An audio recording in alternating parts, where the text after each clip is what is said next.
Now on sale for only $9.99 ebook or printed. The first reviews are in. Here's what they're saying. They Call Me Charleston is a complex and beautifully crafted piece of storytelling. Diramar notes. In the distant future, the fate of our world will be decided by the actions of one family.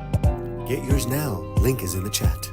They Call Me Charleston introduces us to a brand new world known as the Forever Now universe. The character's depth, the vivid storytelling, and the exploration of celestial realms contribute to a captivating and thought-provoking tale. Diramar notes. Get your copy now.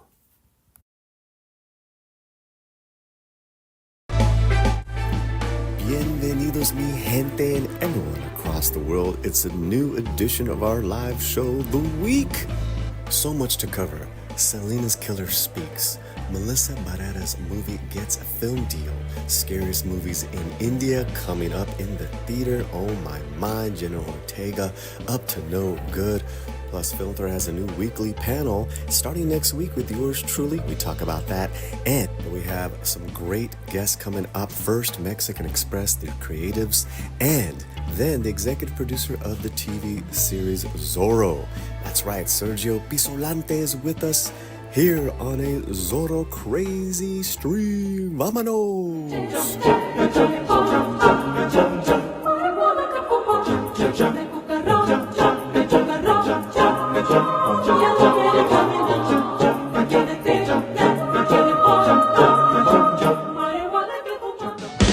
Hey baby, ¿qué pasó?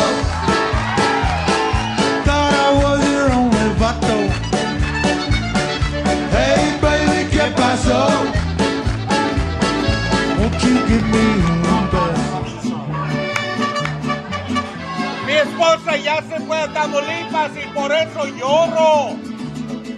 Oye, baby, ¿qué pasó? I thought I was your only vato. Hey baby, ¿qué pasó? ¿Qué pasó, everybody? My name is Polly. This is the Latino Slant, and yes, this is our new later time. We're later, but we will be starting to go every Monday, 1 p.m. Pacific, 4 p.m. Eastern Standard Time. How is everyone doing? Happy Monday, or maybe Tuesday if you're ahead in the future. We have a lot going on right now, but here's what I'd love for you guys to do. Share this link right now. We put it up on Twitter. We're also going live on Facebook as well. I have one cousin that watches from Arizona on Facebook. We have over 220 followers on our Facebook page. So to my cousin Diana, love you. All right, there you go. There's the family shout out. Let's get to your chats and say hello. But before we do, let's bring in the homie, the producer of the Latino Slant, Fletcher Williams. Let's get ready to Slantino. Let's get. I mean, yeah, listos. Listos.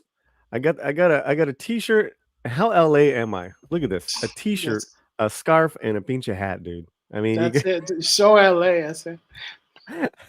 And you know what? I'm cold. Oh no. I thought the I'm rain cold. stopped. Let us stop. Okay, let's get to the first segment really fast because we don't want to keep our special guests waiting. What is going on next Saturday, Fletcher Williams? Next Saturday we have our super members marathon, correct? We have a membership panel. Next Yes. Saturday is a membership panel. If you're a member of the Latino Slant, we are going to do this. You're going to come on live with us, and it's open topics. It's not a marathon. I'm not going to go more than 2 hours. What? Last time it felt like a Dude. marathon, so not No. a marathon. Even though Romy will be out of town. Marathon. No. But here's the thing: open topics, trivia, and prizes, giveaways, all that good stuff. But you have to be a member of the channel to be on the panel. So that's the way it works. So whether you're watching this live or on the repeat, my friend Fletcher, you got to be a member to join us. That's what you got to do. And all That's what you that have to do. information is Mm-hmm. right below over there at the YouTube where you got all that information, and you press a little Mm-hmm. button and boom, you can help. And there's several little tiers and to help you out. Right. It starts like at $4.99, the lowest, $4.99 a month, the lowest. But what we do, guys, for our what do you do for your members here? Sure. We do these panels. We have movie nights. We have discounted merch. We have shout outs. And we have where you guys, I will hook you guys up with a like a writer, an actor, or a director on a panel, and you get to come and ask them questions. You get that direct connection. So that is something that I love to do. That we're very proud of here at the channel. Yeah. Yeah, I mean, if you think about it, last time we watched a horror movie with the director and creator of the movie, I mean, how cool is that? You can literally ask him anything. That was a lot of fun. That was Mike Mendez's movie. Uh, was it The Convert, the horror film? Yeah, Convent, The the convent. Convent. Haha, that was a blast. That was a blast. So we got those going on. Okay, so that's happening next week. So let's say hello to some awesome people in the chat. And you know what? People in the chat can do this right now with me. So I'm going to say hello to you guys. As I'm saying hello to you guys, I want you to go to thelatinoslant.com right now. Open up a window right now. Just click it, open it up. Do you have a link there in the chat? Yeah, there should be one right there. Yeah, let's get that going, because what I want you to do, guys, and we have people coming in. I'm gonna say hello to you guys. Let me know when you're there on the page, latinoslant.com. Okay. Dawn of Mutilation says, "Hola, what's up, Dawn? Good to have you here. We're gonna have some great guests coming up in a few minutes. Make sure you do not leave." Jerry Banjo Sandwich Worthington. Hi, Slantos. I like that, Slantos. That's kind of like shorter than Slantinos. Yeah, What's up, yeah, yeah. Slantos? It's like Slantos. Slantos, like Mentos. Yeah, Yeah, yeah, but yeah, only better. It's but like only better. tamarindo flavored Mentos, you know? Oh, oh my, oh Right? my. Sims Corner's here. Sims Corner is here. Hiya, everyone. Listening while exercising helps the time go by more quickly, and it's a lot more fun. Haha. Oh, Well, Miss nice. Workout Lady, do you lift? Oh, she's got tickets for the gun show. Because the one time she was posting something and I'm like, oh, look at you. He goes, no, I Oh, didn't mean really? to flex on that little thumbnail. And I'm like, yeah, okay. Yeah. Is she a flexer like I am? She's a flexer like yours. Totally flexing. Oh, it's like Boom, flexing. Boom. boom, Got flex. boom. Flex. Siri just Serious tripped just out. flex it. Yeah. Siri just flexed it. I even have do not disturb. Siri, bye. Bye, Siri. Oh, jeez. I don't know what's going on Siri. there. It's The so Latino weird. slant starring Siri. Okay, yo, thank you, Polly, and the Chilangas are good people, Mondo. Yes, they are. Hola, chat. Okay, I'm on the page. All right, more MAGA. All right, all you guys that are on the page.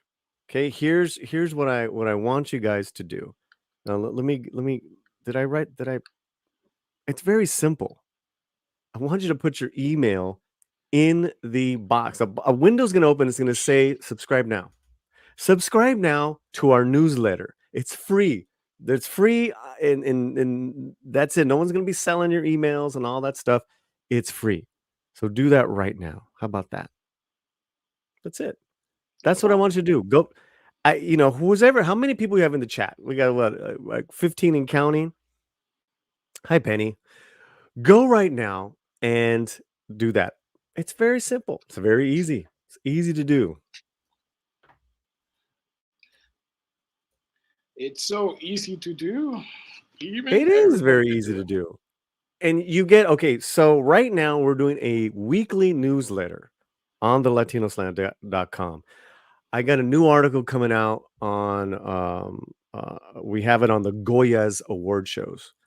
So this guy who's covering it for us, he wrote a wrap-up article. Last week, he did one on a great Mexican horror film. So every week, you're getting new articles, new movie suggestions. only on our newsletter. So I want everyone to enjoy that. So I want that to grow. All right. And look who's here. Member of the channel. Lord Thoth. We're having a membership panel next week. What's up, buddy? Hailing all the way from Canada. It's our Canadian brother. All the way for the All the way. members. That's right. What else do we have going on here? I think that's it, right? Well, you are viewing Madame Web this weekend. You're gonna be. Oh wait, on, that's later. That's okay. later. That's later. We got news items here, but I think we only have time for one. All right, let's do I it. think yeah, you know what? And we got to go with the big one. All right. We got to go with this trailer reaction, man. And then we're going to get to our first guests that are hanging out with us because Fletcher, how do you feel about this documentary? It's a two-parter on Yolanda Saldivar, man. Oh man, that I really, it to me it feels a little bit. I guess you could say it's a little bit too soon in a sense, but it's been a while. But it just, I don't know. It feels a little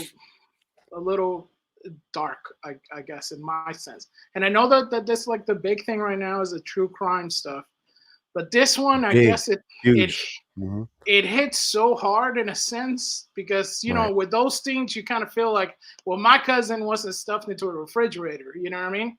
So it feels like a disconnect. You're almost watching something, but this feels like you're talking about my cousin. For some reason, I think it's hitting a lot of people in the same way. A lot of people we're gonna have watch that connection. Right, we're gonna watch this trailer and react to it, and it's gonna be on Oxygen. It debuts in a few days, but Fletcher is absolutely right. Here's a couple things that have happened since it's been almost 30 years, right? Coming up on 30 years that this woman's been behind bars for murdering Selena. True crime and the industry of true crime television networks have boomed. Right? And this woman is only gotten 30 years older. I don't think she's a day over, 70. Let's get an age on Yolanda. Okay.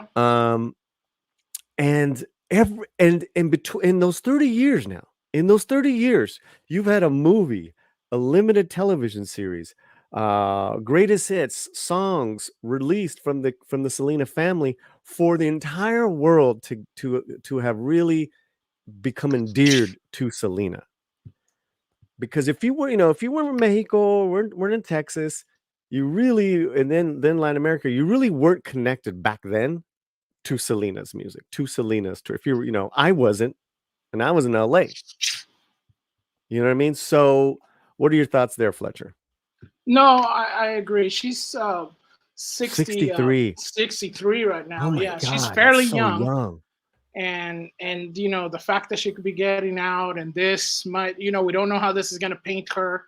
Yeah. But the way some of these things are going, they're going to paint them in a like, oh, la tragedia, oh my gosh, she was beat up as a child or something, and that's why she had to kill our star. Wow. So yeah, it's a little too close for Okay. Well, here we go.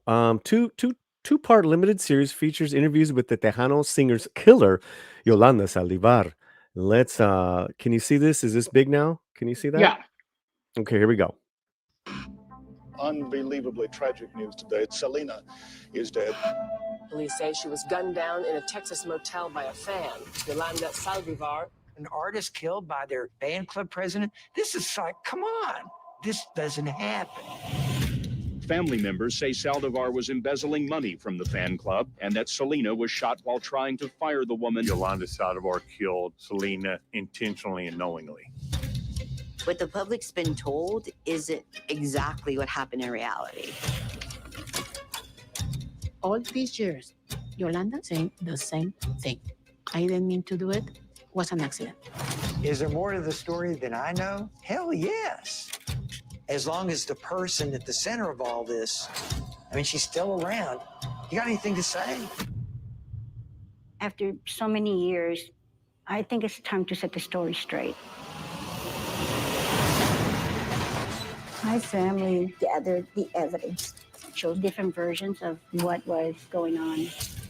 This is not a simple case of murder. During the trial, I started hearing Selena's got a secret. Yolanda, it's me, Selena. Can you give me a call? I was scared. I was frightened. She's just a person you can't believe. I knew her Wow. secrets. And I think that people deserve to know the truth. Selena and Yolanda, the secrets between them. The two-night special event begins Saturday, February 17th on. Bro. Oh, heck no. Heck no. I just saw like a snippet one time, but I didn't hear the witch talk.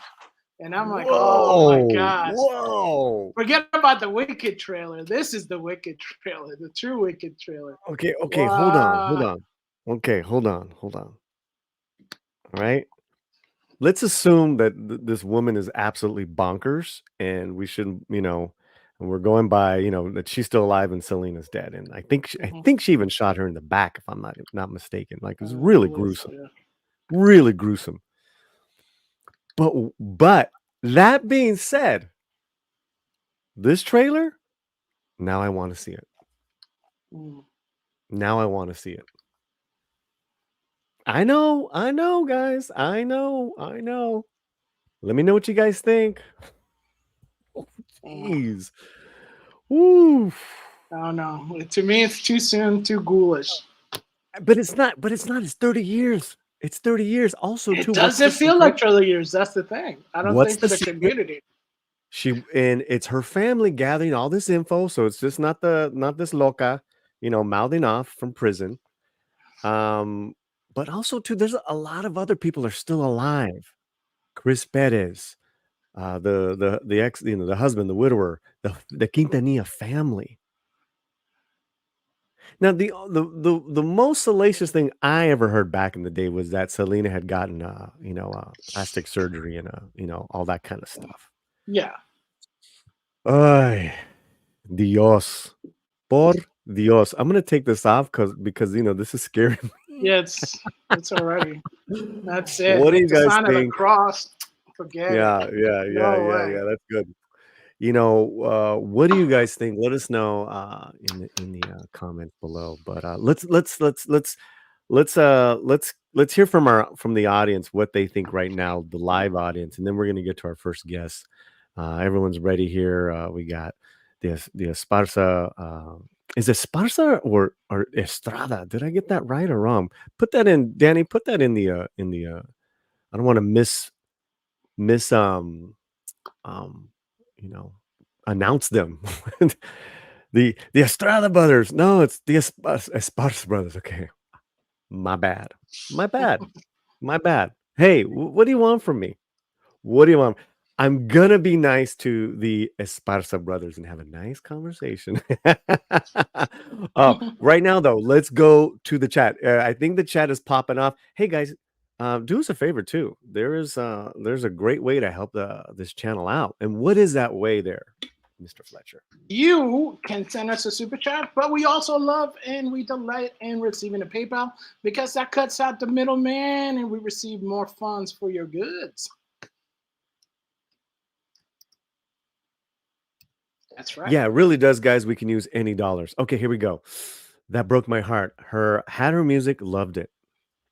Mando, this is such poor taste. I can't imagine anyone wants to hear her side. Listen.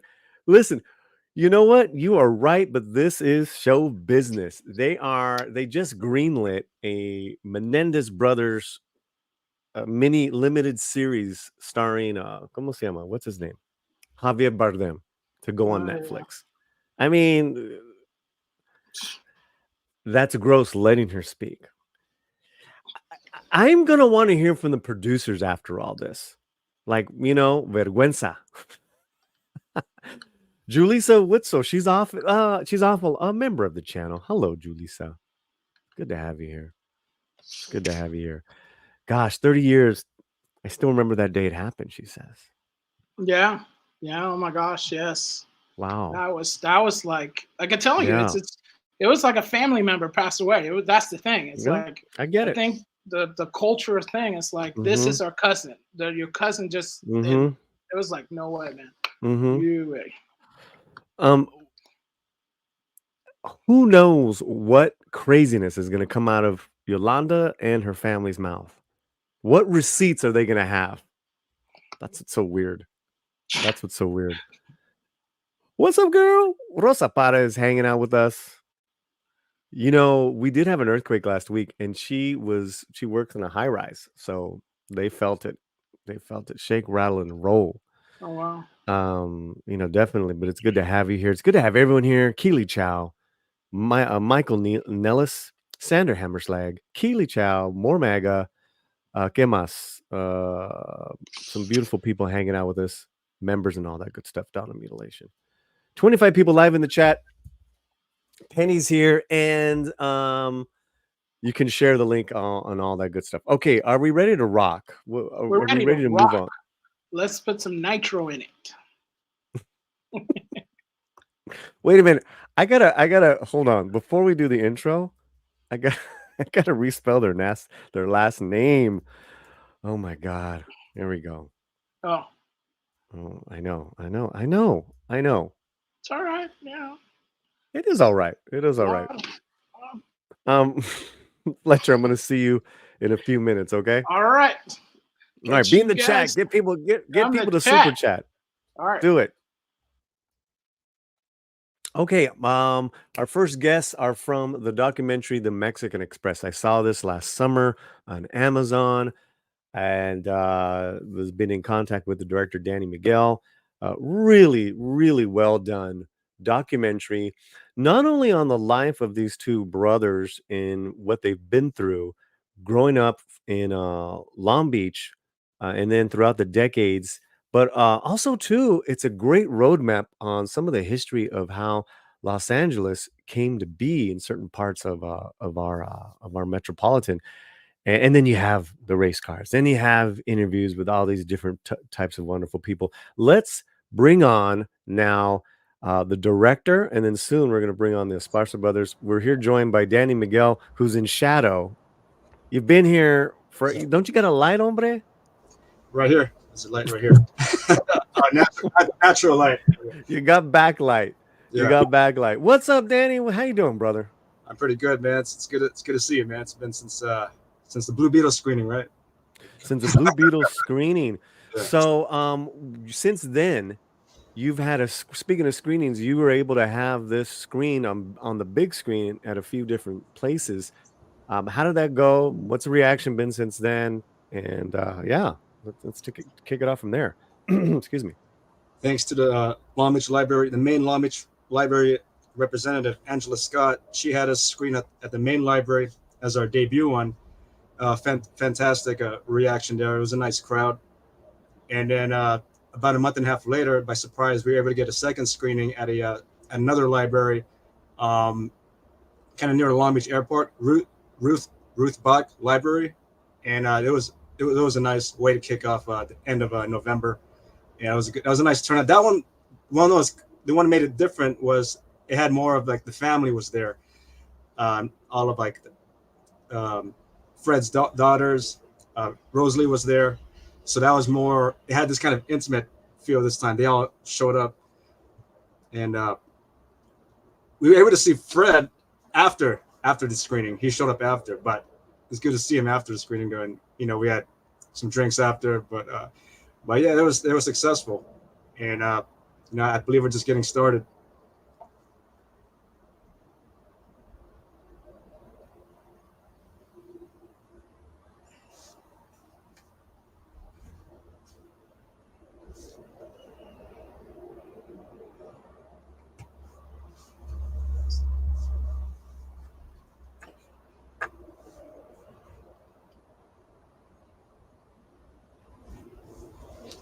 Gotcha. I've been muted. Okay, my bad. Here is the Mexican Express link on Amazon Prime. Danny, go ahead and center yourself a little bit so we can see you in your frame. Is there a trailer that's part of this, sir? This is, I think right. Yeah, that's the trailer right there. Nice.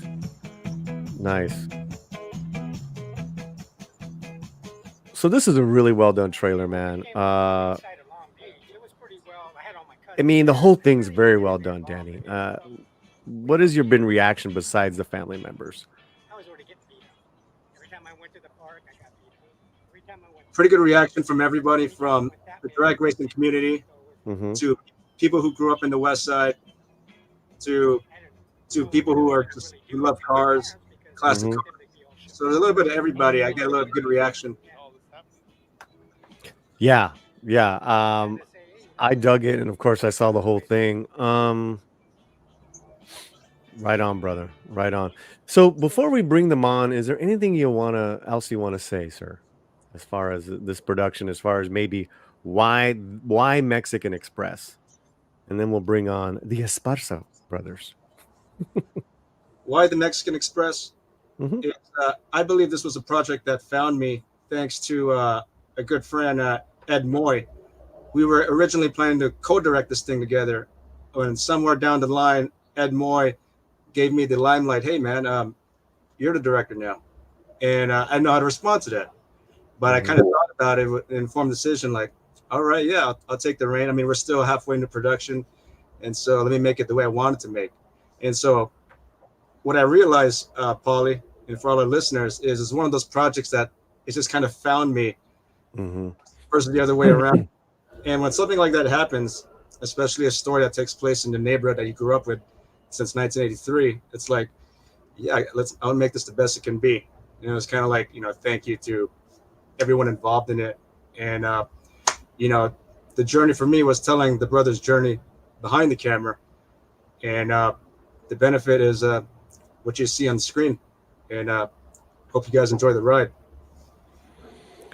Right on. Well, let's bring these gentlemen on, and we'll chat for a little while. What do you say, Danny? Oh, it'd be nice to have a nice reunion with the brothers, man. It feels like 2018, August 6th, first day of shooting. Well, thanks for getting them to get on here. So let's bring in Enrique or Ricky Esparza, sir. Let me know how you like to be called, and Fred Esparza. Hello, gentlemen. How are you? Great to have you here. Hello. Doing great. Thank you for allowing us to be on your program. Yeah, just fine. Let's have you guys on top. Let's have you guys centered. It is a honor and a pleasure I really enjoyed the documentary on you two brothers. Of course, a lot of humor. I love the jabs that you have with each other. I love what you guys shared with us. And you guys are real brothers from a real family that's been through a lot. Okay. So I have my first question. I'm sure you get this all the time. You got into drag car racing and building up your cars. You guys are Mexican. You guys are Chicanos, Mexican American, Southern California, 50s and 60s. Why drag cars and why not lowriders? Well, I had a lowrider Pontiac that was lowered to the ground. I kept getting tickets. But when I took my race car to the drag strip, I didn't get any tickets. You could run as fast as you wanted to go. Great answer, sir. Great answer. That's fun. So you just get rid of the Pontiac? Yeah, I got married and I needed a station wagon. So that's kids. Is it Ricky or Enrique, sir? Well, my original name is Enrique. That was what I was born with, but I don't like to be calling Henry, so my brothers kind of more or less call me Rick or Ricky. So that's what I ended up with, and I thought that was my name for most of my life, and then until I found out my name was really Henry. But I prefer Ricky or Enrique instead of Henry. So, Ricky, what I loved about this documentary, which was just absolutely amazing. Again, guys, it's available on Amazon Prime. Rent it, leave comments for the filmmakers. This is done out of their it's a work of love from these guys. Is that we got to see also too the progression of the city getting older, right? From little history, right? From the 40s and 50s on up. As far as how Long Beach and LA just is was then and is different now. You guys did a great job doing that. Well, the thing is that this was kind of just a preliminary to actually was going to be a personal thing. I mean, I came up with the idea in my head because I had known Ed Moy. I met him on a set. I was doing some background work in the movies, and it was called Shameless is what we were on, me and Ed, and he brought up the subject about, what I did and what my hobbies are. And I said, well, I like racing, and that's what I do, And he said, well, I want to make a film.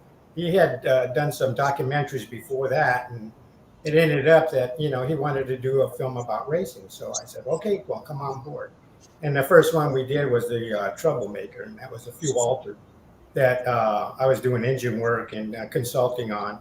And basically, we started, did that, a 15-minute documentary on that. And then it turned out that later on, I told him, well, I wanted to do a special thing on my brother, because again, that's his legacy. His kids really didn't ever see him race. And I wanted to make sure he had something to pass along to the family that, would be there forever. And Lions Drag Strip happened to be the place, and my brother had the car. And fortunately, I did some, what they call Super 8 filming at that time, because that's what they had. And as you see, it's a little grainy on the filming end in black and white. Not black and white, but color. But it's kind of like, with that kind of film, and as long as we had it, I had it.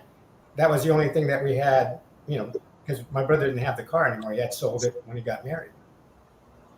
I mean, this is a treat. This is to me as a just tunneling back for my cultural heritage, whether it's in Southern California or the Southwest, with my family coming, following them.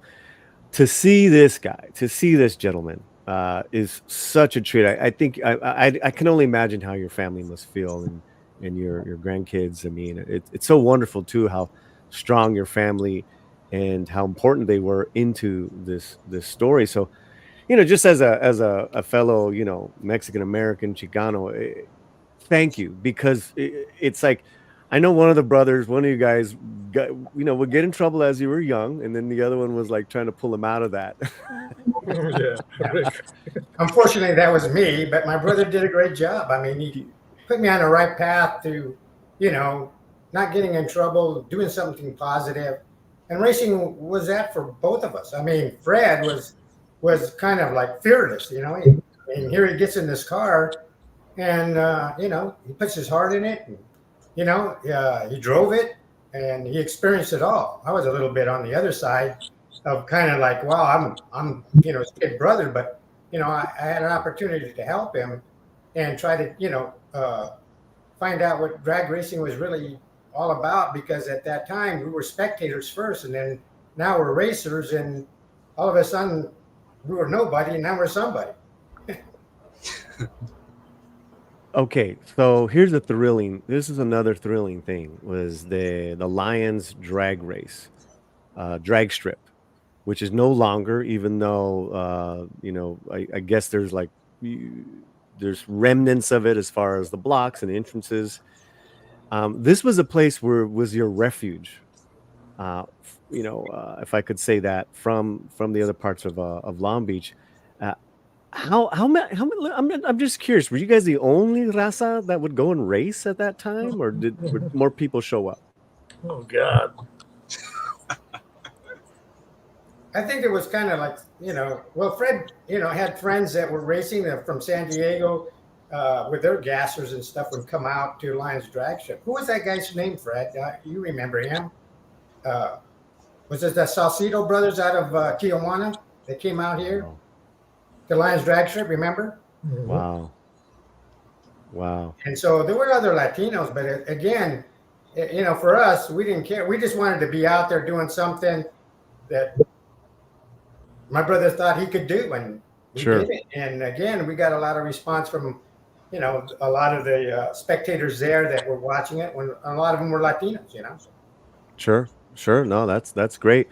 Um, so, Fred, sir, how long did this? And it's in the documentary, but I just want to give some people some nuggets. How long did the Lions drag strip exist, and what did it mean to race car drivers such as yourself? He's asking you a question. Me? Yeah, he's asking you the question. Oh, How could you repeat that for him? Sure, sure. Fred, how long did the Lions drag strip race? How long did it exist, and what did it mean to race car drivers such as yourself?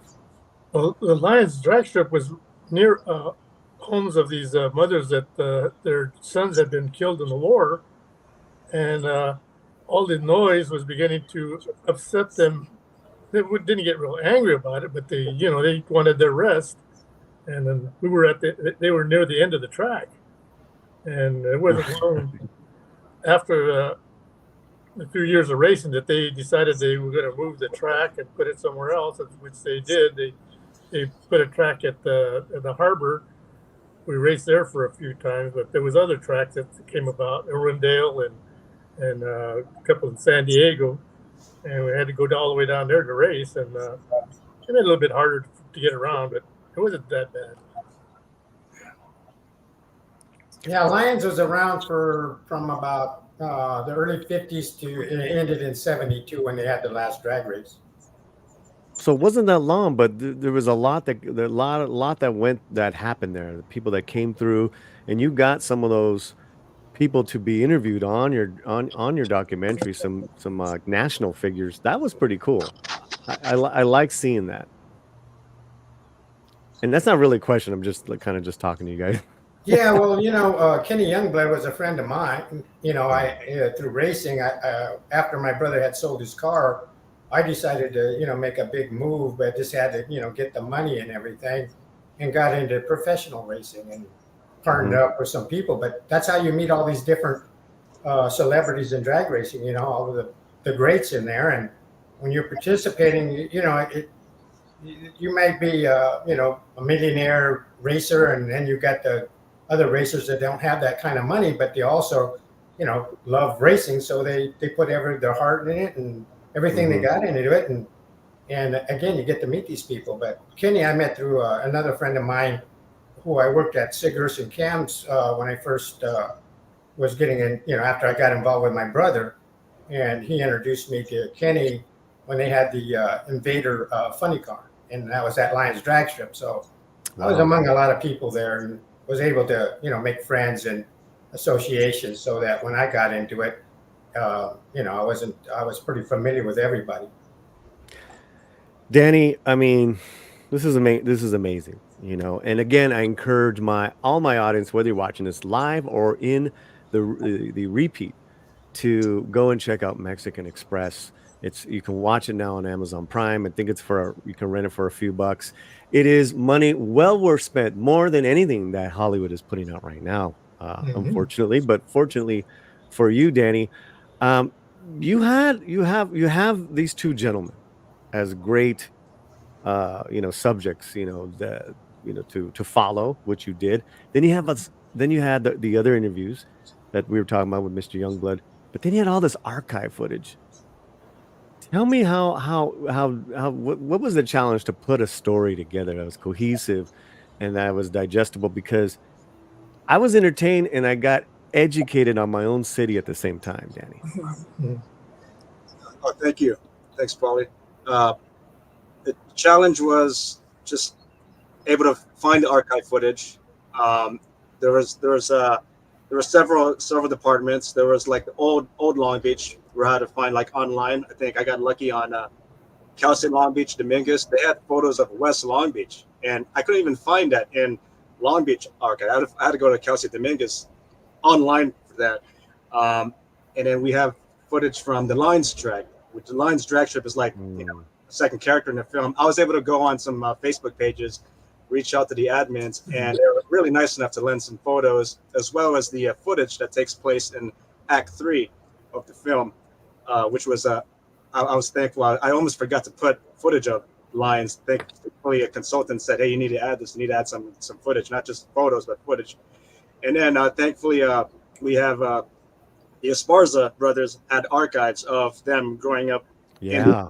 in the east side, like around around like Anaheim Street, Euclid, Summer Avenue. Crazy Yeah. what, yeah.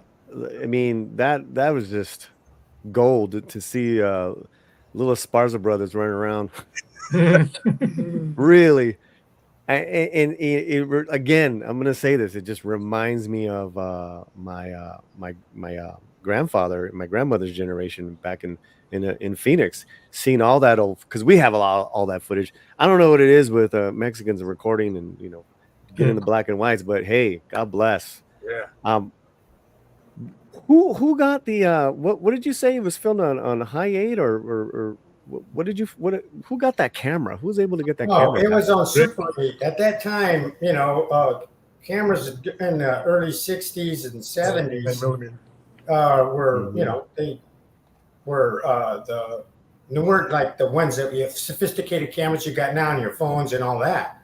So Super 8 was available, and that was the only way I could document something at that time. But I was only taking those pictures at that time. That was at Bakersfield and also at Lions Drag Set, which you see on the documentary. And fortunately, we had a friend, Jack Stanford, that was helping us at that time at Bakersfield when my brother was, racing there in the A-gas class. And that footage there, that was back in 60, I think it was 67, 68, Fred, when we ran the car at Bakersfield? 68. Yeah, So 68. Cool. And the thing is, I wish I had got more footage and all of that. But when, you're racing and everything, you don't have time to do that.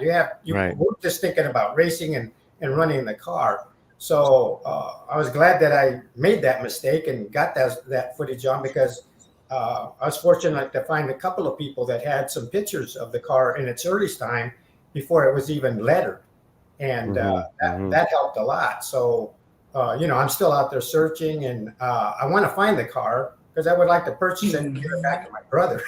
We're still here, Wow. But again, we lost track of where it was, and that's usually the case. You don't know what happens during all that time, if the person still has it, or sold it off, or he has it in a different possession, or he's moved out of state. Yeah, and we're talking about the actual card, and in the doc, it's hilarious as far as you guys dealing with your parents at the time and keeping the car in the driveway and well, one good thing was in there is that not only that, but we ended up.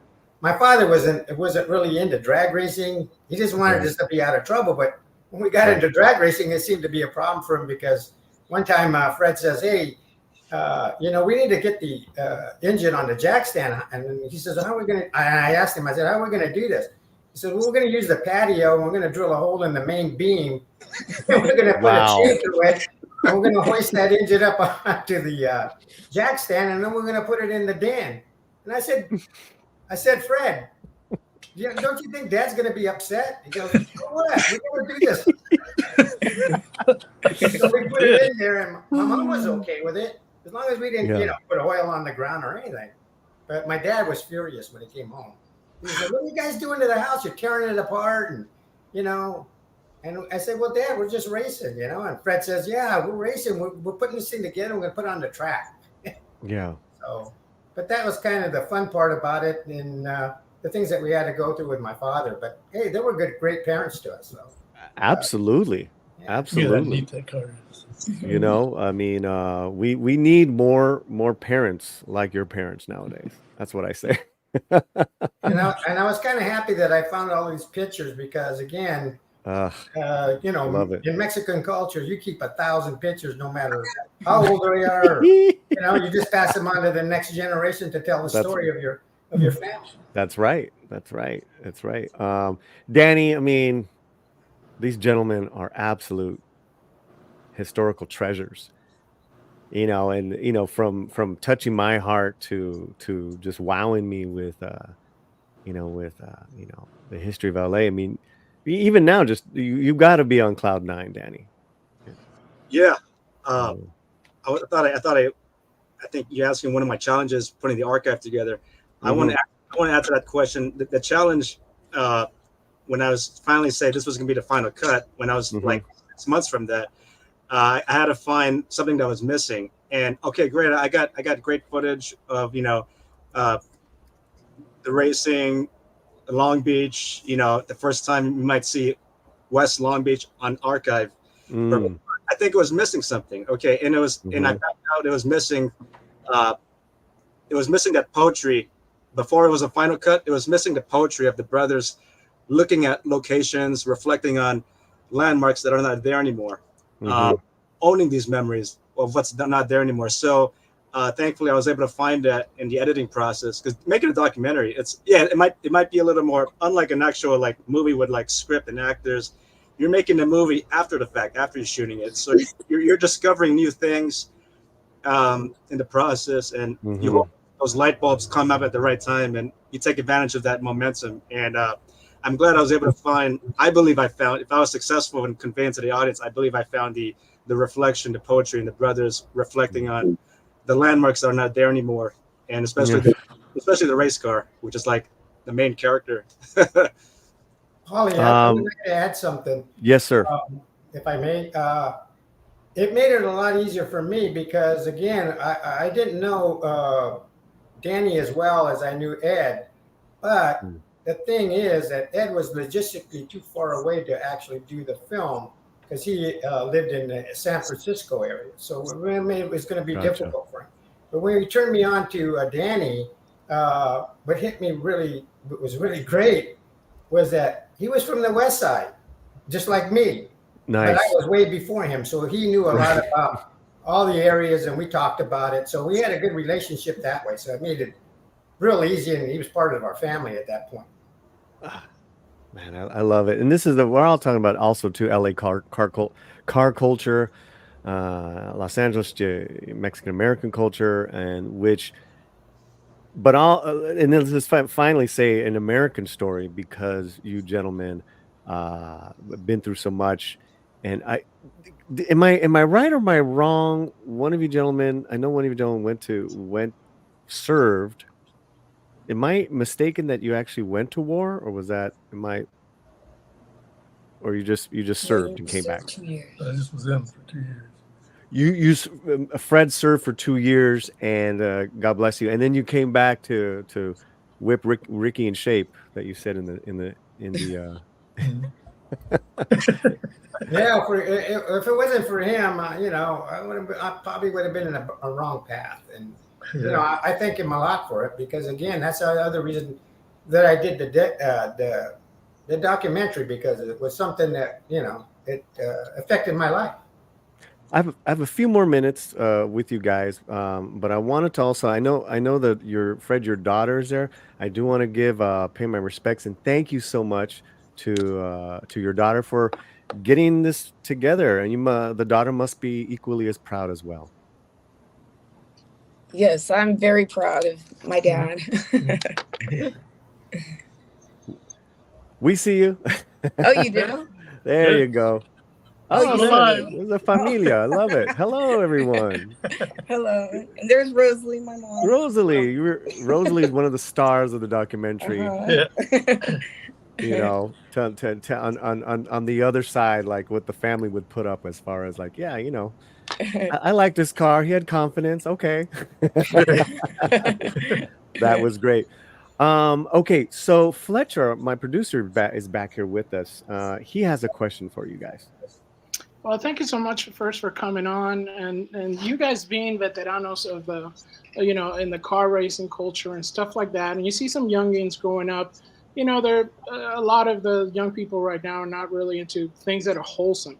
What would you say to them as veteranos in the field that how would they get into maybe some racing and something that they can work with their hands and get out of whatever it is they're into that won't be as wholesome as this? I think that's for you, Rick. Oh, okay. Well, what I like to say to the Latinos, all the young people out there, again, if you have some kind of talent, and even if you don't, if you go to a drag race and you see it, you'll find out how passionate people are And basically, drag racing is started as family. It's just not only just the racers themselves; their families involved. But for you guys out there, if you have an opportunity, don't go in a path. Go in a path not negative but positive, and that's what I'm trying to put out there with the story. Because again, I was on that path to really going the wrong way, and it's not a place that you want to be. But for racing, and if anything, if anything that you can do positive in this world, I would suggest that racing is a good positive thing, because you can learn mechanics, you can learn fabrication, you can learn if you can paint, you can paint cars, letter cars. If you're good at artists, any of that type of talent that you have can help you in drag racing again. And education is the best way to go too. I wasn't really happy about school or anything, but I'll tell you what, I wish I had. I probably would excel better. But again, the experiences I've had and the things that I've gone through made me a better man, just going doing something positive in this world. And also my parents, listen to your parents. They're going to put you straight. Yeah, or if you have a brother, and he's older than you and he's helping you out, all of that pass, because my brother, had a difficult time, because my father really put him in charge of me, and I didn't make it easy for him. But for all you Latinos out there that are young, hey, this is the way to go, man. If you want race, don't race on the street. Race at a drag strip where you have people there and watch out for you, and it's safe, and you don't get a ticket, you don't get them involved in something bad. So I'm just glad that I could put this out with Danny's help and my brother. And again, the message is being something positive in this world. And so if you can do that, you've met the challenge. It's victory. And I thank God. That's another thing. Yeah, religion had a lot to do with it too. My parents, were church people, and that helped. And you got to have that kind of background. And then even if you don't, you'll find it. But again, that's what I'm talking about. For all you young guys out there that want to do bad stuff, here's a good way to do good stuff and have a great time, because you'll meet a lot of friends and make a lot of relationships, and maybe find a wife or a girlfriend there. That's the way it is. That's awesome. And how are you, Senor Fred? What would you say to the young folks out there? Go racing, work on engines, learn to paint or do something useful in life that will come back to you as something that you've done, and it's something that's good. All these young kids today that want to be in gangs and get themselves in problems, they don't need that. If they could get involved in a car, a race car, or even just putting engines together for themselves or for family, it works, it helps, and you learn something. And it's something you'll have for the rest of your life. Amen. Awesome. Amen.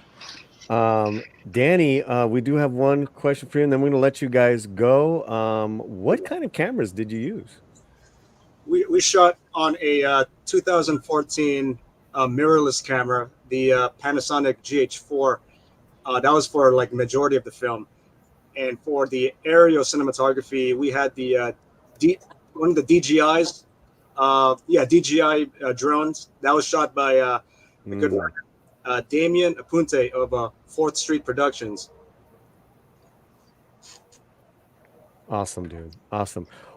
Well, I want to thank you for your time, and if there's any kind of closing words on the Mexican Express, gentlemen, please. Now's the time, as far as where can people catch your movie? Well, right now I'm trying to promote it a bit more. I'm going through some magazines, and I know some people that would like to go ahead and possibly advertise it in their magazine. But on the other fact that going through Amazon Prime has been pretty good for us in getting it out there. But again, I want to thank you, Paulie, for allowing us to come on your show. and promote this. And your review is wonderful. Thank you so much. Oh, well, yeah. Thank you, sir. I mean, senor, you guys really, like I said, this was very profound and it went right to my heart. And it's really well done. Again, I highly recommend Mexican Express, documentary of these two race car brother drivers, by Danny Miguel. Danny, thank you so much. Yeah, I hope you guys enjoy the film, as well as getting a chance to know the west side of Long Beach, which doesn't get really recognized as much. And I think the city is starting to help it out more. There's sidewalk repairs. We don't have a bank yet, but it'd be nice to get a historic district eventually. That's what we're looking for. The only district that doesn't have a historic district is the west side. But welcome to the neighborhood. Welcome to the film and our story. Gentlemen, Esparza brothers, muchísimas gracias, and God bless you and your families. Thank you so much. Thank you. Thank you. All right. Wow, Fletcher. There they go. Wow. Yeah. It's pretty cool. I know the executive producer of Zorro just came in. He's in the green room. And I'm excited to talk to him, but if we had to stop the show right now, my heart is complete. Yeah, it That really was Go it ahead. really touches your heart because you see the family, you see the love, you see that there were struggles, but they overcame it, and you see them using their, their craft for something that brings the family together. And that's something that we need more of. Totally. Well, we did get a super chat, and it was from you. What? For $4.99. God bless the OGs of LBC of Long Beach. Thank you so much, Fletcher. We are going to cut to a little commercial before we come on back, and we'll bring in Lily 300 Mirrors right after our little commercial. How does that sound? That sounds great. Let's do it. Do it. All right, let me try to find our commercial. All right, here we go. There we go. And we'll give us some time to drink a little. Okay, that's not it. It's not it. This is a production of Butterfingers, everyone. It's all right. It's all right. What are you gonna do? All right, it's manteca. On sale for only $9.99, ebook or printed. The first reviews are in. Here's what they're saying. They Call Me Charleston is a complex and beautifully crafted piece of storytelling. Diramar notes. In the distant future, the fate of our world will be decided by the actions of one family. Get yours now. Link is in the chat. They Call Me Charleston introduces us to a brand new world known as the Forever Now universe. The character's depth, the vivid storytelling, and the exploration of celestial realms contribute to a captivating and thought-provoking tale. Diramar notes. Get your copy now. Get your copy now, or else. Dun, dun, dun. Dun dun. Yes, so much fun stuff. Over 25 people live in the chat. That was an incredible segment. You guys, if you're here, it's gonna get even better. I'm gonna tell you. And a good way it's gonna get better is by having one of our colleagues. She's a colleague, Lily 300 Mirrors. Hey guys, what's up? Oh my gosh, this has been such a good show. I've been backstage listening to you guys, and that was so great. I'm gonna make my dad watch that movie. He's gonna really love it. He grew up in California, so that's like all his memories. I mean, listen, I'm really excited to talk to Sergio. Sergio is the executive producer of Zoro, but also of the production company, because he knows he's a smart guy. Our stories are like endless. We have so many great stories. That was a great story. These two brothers growing up where they're growing up. One goes to the military. One becomes a punk. Then he comes back. Come on, let's go do this car thing. I love it. I love stuff like that. Okay. So before we bring on our special guest, we have 5 gifted Latino Slant memberships from Mexican Iron Man. Wow. And here's who got them. Yay, Mexican Iron Man. Stump Brat, Sander, Fletcher, Penny, Jen, very cool. And people are saying hello to you. Yeah, they're gonna say hello to you before me. That's good. That's good. Thank you, Mexican Iron Man. We're gonna play a couple videos for you, and then we're gonna get into Zorro mode. How does that sound, guys? That sounds pretty good. Let's do it. I'm so ready. All right, we're so ready. Okay, here we go.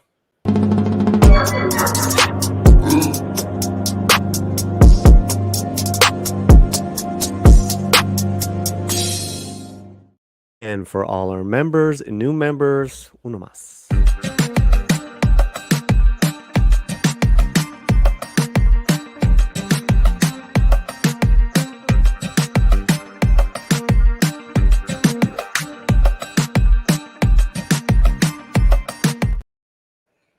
Well, the television show is called Zorro, and it's on Amazon Prime. And you can, what I'm hoping for, season 1. You know, because we want more seasons. To get that going, guys, is to see it. I know it's been doing so well. Give me the latest info. So we have the executive producer. He's like going to come on right now. We're going to talk to him. Fletcher, give me the Latin American beat on this television show right now. Well, I think in Latin America is starting to get his wings. It's starting to you are get muted. Or no? No. Oh no, it's me. I can't hear you. Oh, I'm sorry. Go ahead. Keep talking. That's me. I think in Latin America is starting to get his wings. We're starting to see a little bit more reaction to it, a little bit more push maybe by Amazon. I did see a lot more like ads on a lot of social media for the Amazon push of it in Latin America. So hopefully it starts getting a little bit more traction, and we get some more reviews, more reactions, and stuff like that. Lily, 300 Mirrors. Tell me about Miguel Bernardo. Mr. Zoro himself. Yeah, it just made her like, oh my God. I know. Well, I mean, that's going to be one of my questions Okay. about All right, him. we'll save it. We'll save it. Yeah, but so far, I mean, I thought he did a great job. Yes, I know he's very attractive, but he's also very talented. So I really enjoyed him in the TV series, and I don't think I can actually imagine anyone else taking on that role. He did really, really great. So I think I mean we all had our varied opinions and ratings on the first season, but I think we all can agree that him, Bernardo, and May were like our favorites. Yes. Yes. Yeah. Oh. Like And they're all three of them went to New York at the end of season 1 to go hunt down homeboys. That was cool. I don't know. Did we talk about the Batman homage at the end of season 1? Wow. I think we did. Yeah. I got so many fun questions for our Gemini. Okay, guys, in the chat, if you want to ask our guest any questions, we'd love that. We'd love it in a super chat or PayPal. That's great as well. But you guys we're all in for a treat. Can't believe you said yes to coming out and hanging with us. Very busy man, executive producer of Zoro, Sergio Pizzolante. Señor. Hola a todos. How are you guys? Good. Thank you. We're great. Great being here. Thank you for having me. This is a blast for me. I've been listening to you. I discovered you because you spoke about Zorro, and then I've been hooked and listening, and I have a lot of respect and appreciation for what you guys do. Well, I mean, first of all, thank you. Thanks for being here, senor. I mean, anyone with a Darth Vader helmet is okay with me. Well, my office has all this in my house. In my office, I have stormtroopers and Mandalorians and Rebel Alliance. I'm an original. I was 7 when the original movie came out, so they hit me right in the head. You know. I think we're the same age. I'm 53. I'm 55. So. Ándale. Son joven. Yeah, exactly. No, well, my birthday was 2 weeks ago, so I was 54 until very recently. Hey. So anyway, we are the same age. Hey, Feliz belated. Yeah. That's great. Now, are you? I don't know where you're at. Are you in Spain? Right. So Germany, no, now? I'm in Miami. I am originally from Caracas, Venezuela, which plays a big part in how I ended up doing this series. I grew up there. I went to school there, and lot of people don't know, but HBO Latin America, the hub was in Caracas. Only because back in the late 80s, they realized Mexico was too far north from Argentina, so it wouldn't travel. If they put it in Argentina, it wouldn't travel north. Brazil is a different planet, as everybody knows, a different inch. And Colombia, Pablo Escobar was this guy that, made people nervous. I mean it. He had not even become the big narco. So they chose Caracas, Venezuela as the hub. And it was a joint venture between Sony, Disney, Warner, and a local partner, Ole. So it was called HBO Ole. And people assumed that Ole was sort of a play on the Ole. But no, in fact, it's Univision Latin Entertainment. That company is still around. So when I graduated college, I got a job at Sony Pictures as the head of programming. So I did that for about 12 years. I ran all of Sony Pictures networks for Latam Brazil. Then I left and I ran E-Entertainment Television for Latam Brazil out of Miami. So I've been here since 2008. I left in 2016 to become a producer. I've put out a couple of shows that we can talk about in a little bit. But I am a South American immigrant living in Miami. And then Zorro brought me to Spain, and because nobody would listen to me in Hollywood. So I said, all right, I guess I will do it outside of Hollywood. Yeah. It blows my mind that Hollywood wouldn't listen to someone trying Mine too, trust me. But I'm happy to be talking about the show already premiered, not of how they didn't listen. So they didn't listen, and I decided to get it made anyway. That's right. It's great for us. I mean, okay, before I get to Fletcher and Lily's questions, you said something. So I want everyone in the audience to understand. You're basically left a great career, cushy job that you've created from hard work, but as an executive, right? Working with the systems, working with the studios, and then in 2016, you're like, I'm gonna go do my own thing.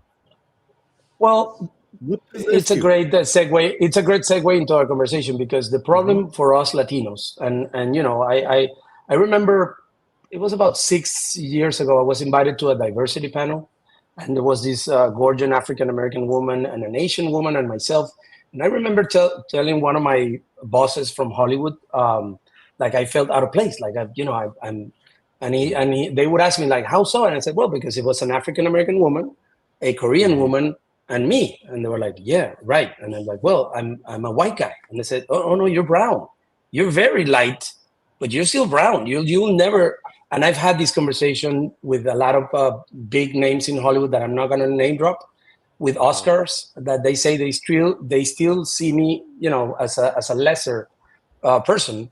And in your own words, I left because I couldn't find the stories that spoke about my culture, Latinos. And again, I'm not La Raza, and I'm not, Ya Tu Sabe, but my first show was Nicky Jam.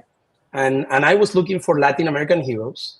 Nicky had come from poverty, rose all the way to the top, lost everything because his ego, and he got in the way, went to jail. Out of his ashes, he moved to Medellin.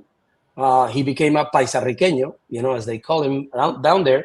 And from his ashes, he rose as the Phoenix. So I did that show for Netflix and Telemundo and Caracol.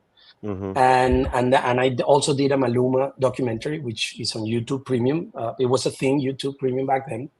And then I said, well, I need heroes. And it's a group of like-minded people like me. I don't want to do Narcos. Latinos are way more than Narcos.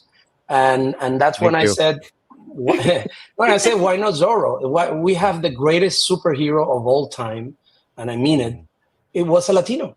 And Zorro is you guys have been following the characters as much as I have, but it originated in a bunch of legends, from an Irish guy, Guillermo de Lampard, as you know, Joaquin Murrieta, but it came also from Montecristo and the Three Musketeers, and it was a Latino.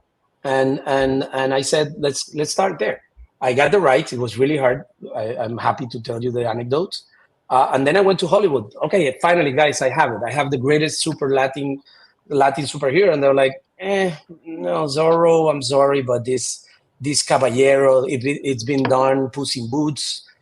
And it would drive me crazy. Like, what are you talking about? Let's make it relevant for younger audiences. And again, they wouldn't listen. And I remember a conversation at one of the big agencies that rep me, where they said, well, welcome to Hollywood. And I said, oh, I guess I don't want to be here anyway. And I literally left that meeting in December 2018. And I said, it has to be in Spain then. And I went to Spain to convince them of doing this Mexico-Spain co-production. And Money Heist was not even Money Heist yet, okay? It had not blown up, but I knew they had the budgets. And Diego has always been a Spaniard aristocrat in all of the original versions. But, when we get to Miguel, we casted over 40 guys for that part. Miguel went to 7 castings. He wasn't like chosen like in the series. There were a lot of screen tests and different combinations and names of people that you know, some you don't, because we looked everywhere for Diego. Who is going to be Diego? Because it's a big challenge. And I think Miguel, he's the first one that would tell you I did 7 auditions, and he makes it as a sort of an insult to me and the producers. But he earned it. He earned that role. It was not given to him. He fought for it. Well, let me just say, just a little that you're telling us all this great information on your journey in dealing with Hollywood, sir. You're my hero. I loved that you said, you know what, Hollywood, I don't need you. We're gonna go somewhere else. That dude, and we are 100. If you've been paying attention to the slant, we're 100% about that. That's why I so connected with you guys. And I have to tell you something else. And again, this is not, I'm proud, but I don't mean this to brag. I did it while all my producer friends were going crazy selling shows to Netflix as a buyout, as originals. Today in 2024, they're either have that money in the bank, but nothing else, or they have spent it, all of it, as usually happens with producers. We're not very good with money. We own the IP. We license this show. We own Zorro. Me personally, as well as Sequoia, my partners. We license. Everybody that is airing Zorro, it's a license. And this is something that I tell young filmmakers in the opportunities that I've had. If you believe in what you have, stick to your guns. You have to be realistic, of course. You might have to sell a portion of it, like any startup. But if you have the goods, you should stick to your guns and believe in yourself and just stick to it until they pay attention. I know Fletcher has a question ready for you, Senor. Take it away, Fletcher. Yeah, Senor Pizzolante. So it does look like the show looks very cinematic. Did you have a movie idea and then pivoted to TV, or was it always thought to be this is going to be a TV show? No, it was always a TV show because we had the rights to make a TV show. And our grand vision was, if this is a guy from Spain, and the story takes place in California, Mexico, why has never this been told in Spanish? Yeah, somebody will jump and say, oh, but I remember La Espada y la Rosa, the novela from Telemundo. And I said, no, that's different. No. That's like milking the IP to create a novela. And it was really well made. It was the first high-definition production in Latin America. Sony Pictures did it. We said, we need to make a big budget series in Espanol. And the big thing of why I had to leave Hollywood is because I would say this is big global IP in Espanol with big budgets. And they said, you cannot have all three. If you have a big IP, you have to do it in English, or you have to do it with known actors. And I said, no, this is the one show, but there are others, and we're working on a few, where you say, no, this story has to be told in Spanish with a big budget. I use an example of La Sociedad de la Nieve, the Society of the Snow. If you look at that movie, some people will be like, oh, but I've seen this. I saw Alive 20 years ago. And I said, yes, this is Hollywood telling, Ethan Hawke as an Argentine or Chilean kid. And, Hollywood was the only avenue where you could tell such a story. What I love about Society in the Snow is that this is, I'm sure, a much more accurate portrayal of what actually happened because of the casting and the director and the tone. And with Zorro, we wanted to make a comic book. This is important because we really were super respectful of the tribes and the representation of the Native American origin of the character. We thought it was an innovation. We're happy that people has responded well to innovating in an IP that's been around for 100 years. And to the cinematic answer, it was always a series, but we wanted, because we had money, we wanted that money to be in the frame. Javier Quintas, who was the original, one of the three directors, he's a Money Heist guy. He did the Sky Rojo. He's the guy that gave it the Marvel sort of tone. He's the guy that bought Carlos Pacheco. So a lot of people don't know, this is one of the very few shows that was storyboarded. And all of the storyboards were made with Pacheco. And the costume design, this is, if you want to give your audience reference on this demigod, go ahead. Really quickly, explain what storyboards is to my audience, because I feel there's lazy television and movie making now because people don't do storyboards. Yeah, that's very true. It is time consuming, but it forces you to imagine the show and not figuring out on the set. And if you look at the end credits of the show, when the credits roll, all of those are part of the storyboard. A lot of them, particularly the first scene, because we knew we were going to kill Zorro. Our original campaign was that for Zorro to live, Zorro has to die. And we always knew we were going to kill him at the beginning. We had a bunch of celebrity people to do that cameo. If we're ever in a very small room and off the record, I will tell you who we had for that part. Sure. We couldn't make the dates work. But then I had the pleasure of, we wanted a Native American. We had a couple of names, but Cristo was always in the top of my list. And I eventually ran into a friend of his. I was able to call him directly and fly to London. I was fortunate enough to visit the set of Ted Lasso as they were taping the final episode. He's great. And he said yes on the spot.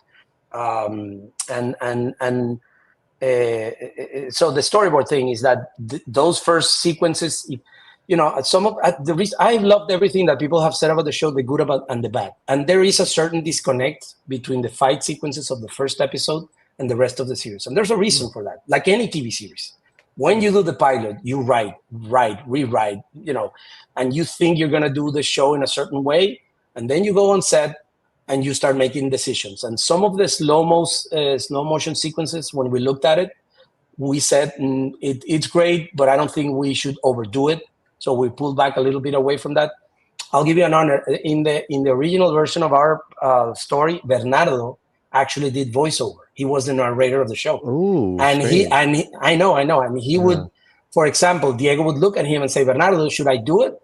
And Bernardo would be like, no, but you would hear the voiceover saying, I'm telling you no, but I know you're going to do it anyway. But when we looked at it on set, we're like, it's too much of a risk, and we pulled away from it. Like when you see the scene where Diego is reading what happened that night, the voiceover was actually Bernardo, and we had to replace it with ADRs where Diego is actually reading. So, storyboard is important, and I encourage any, especially young kids, because you can dream big on a storyboard, and then you start to see what works and what doesn't work, and you can play with this. This is what Pixar, before they do any film, just go on any Pixar behind the scenes and you see the storyboard, because story is everything. And this is a storyboard when you can actually work on this, not necessarily the script. Senor audience, whether you're watching this live or on the replay, we're with executive producer of Zoro, Sergio Pizzolante. We have a question from via Super Chat. Mexican Iron Man for $5 says, Mr. Pizzolante, was it daunting to produce what I would argue is the definitive original hero, preceding Batman, all of DC, and Marvel? What a question. Thank you. Absolutely. This is, listen, until the day it came out, or the first week, I was freaking out, because when you do art, you don't know how people are going to respond to it. I was super proud of the show we had.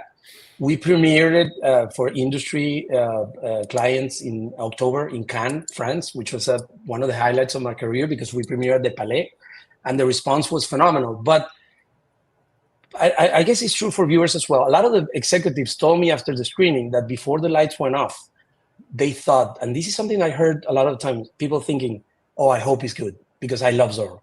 And I think this is sort of why I feel so fortunate that people are responding to this, because people love this character and it's a big responsibility. So daunting is an understatement. In our original version, which I hope to do one day anyway, our Zorro was super dark. It was like Nolan. It was called Zorro Rises, and think Tom Hardy in Taboo. So it was Los Angeles in big overcoats and muddy and dirty. But thankfully, when I met David Martinez, who I need to give praise, he's the producer.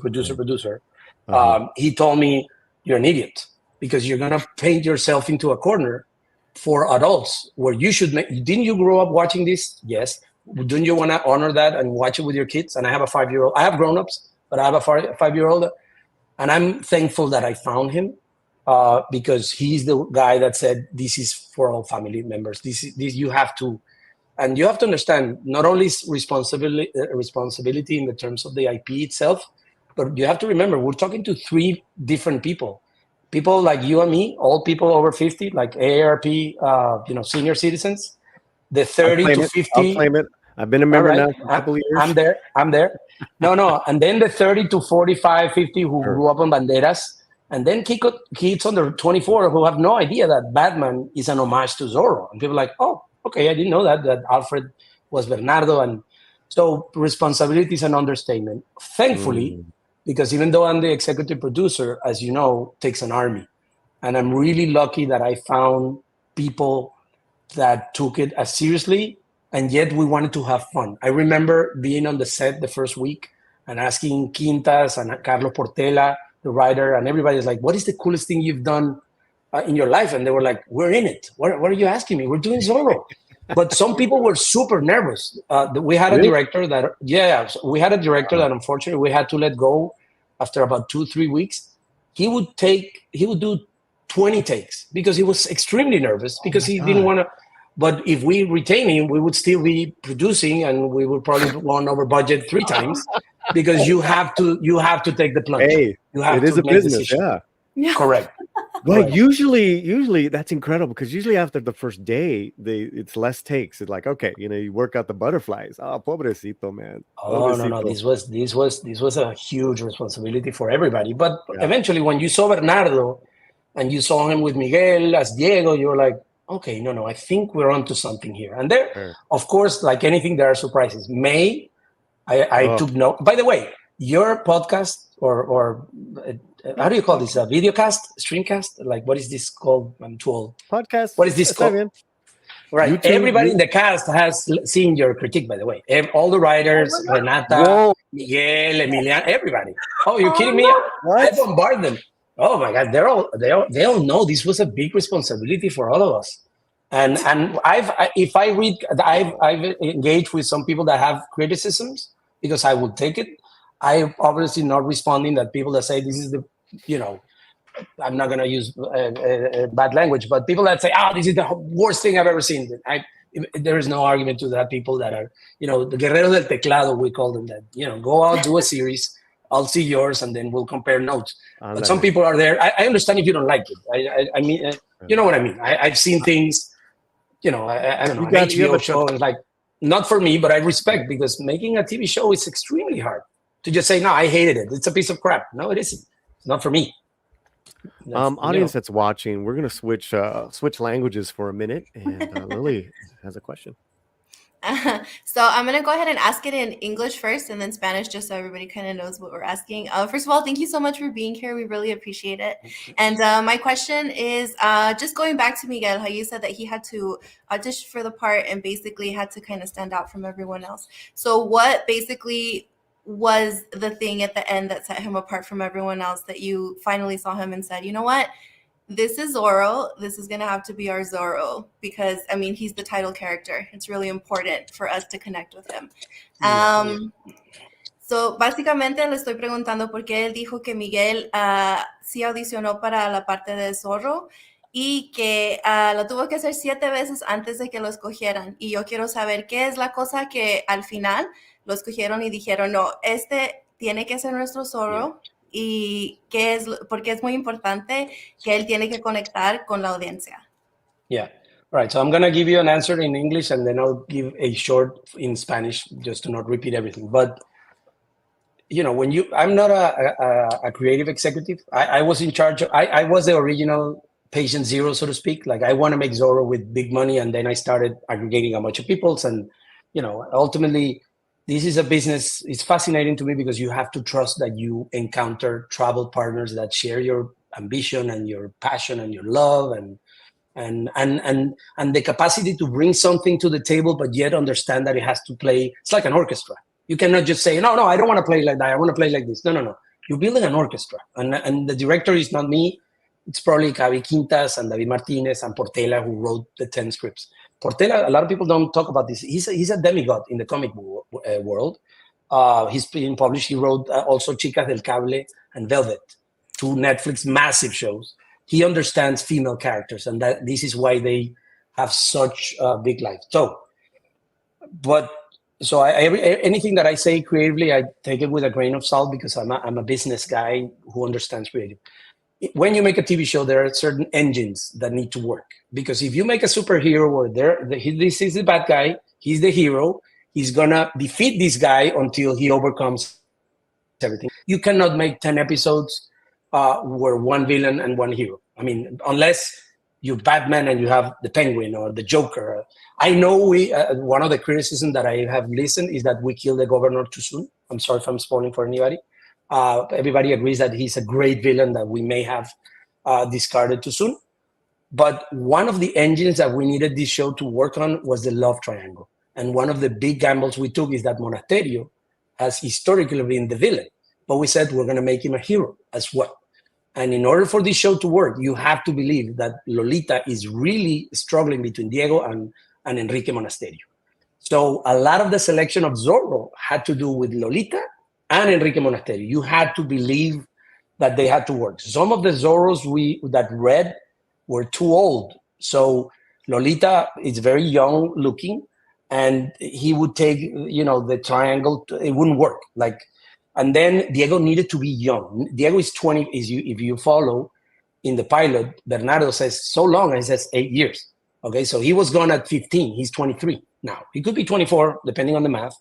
So Enrique is 27 in the series, and Lolita is about 25, 26. So this is the youngest version of Zorro ever made. And that was, part of so the love triangle was big. The other thing is that John Gertz, who's the EP of everything Zorro, and his dad was the EP of everything prior to him, he told us something interesting, that for Zorro to work, you have to have a great Zorro and a great Diego de la Vega. You cannot have one or the other. I would agree that the best Diego de la Vega ever is Tyrone Power. He's my favorite Zorro, that movie from the 40s.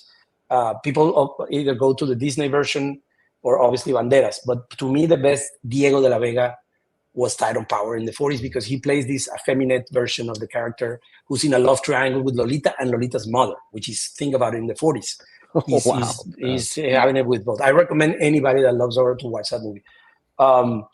And so then Miguel was very physical.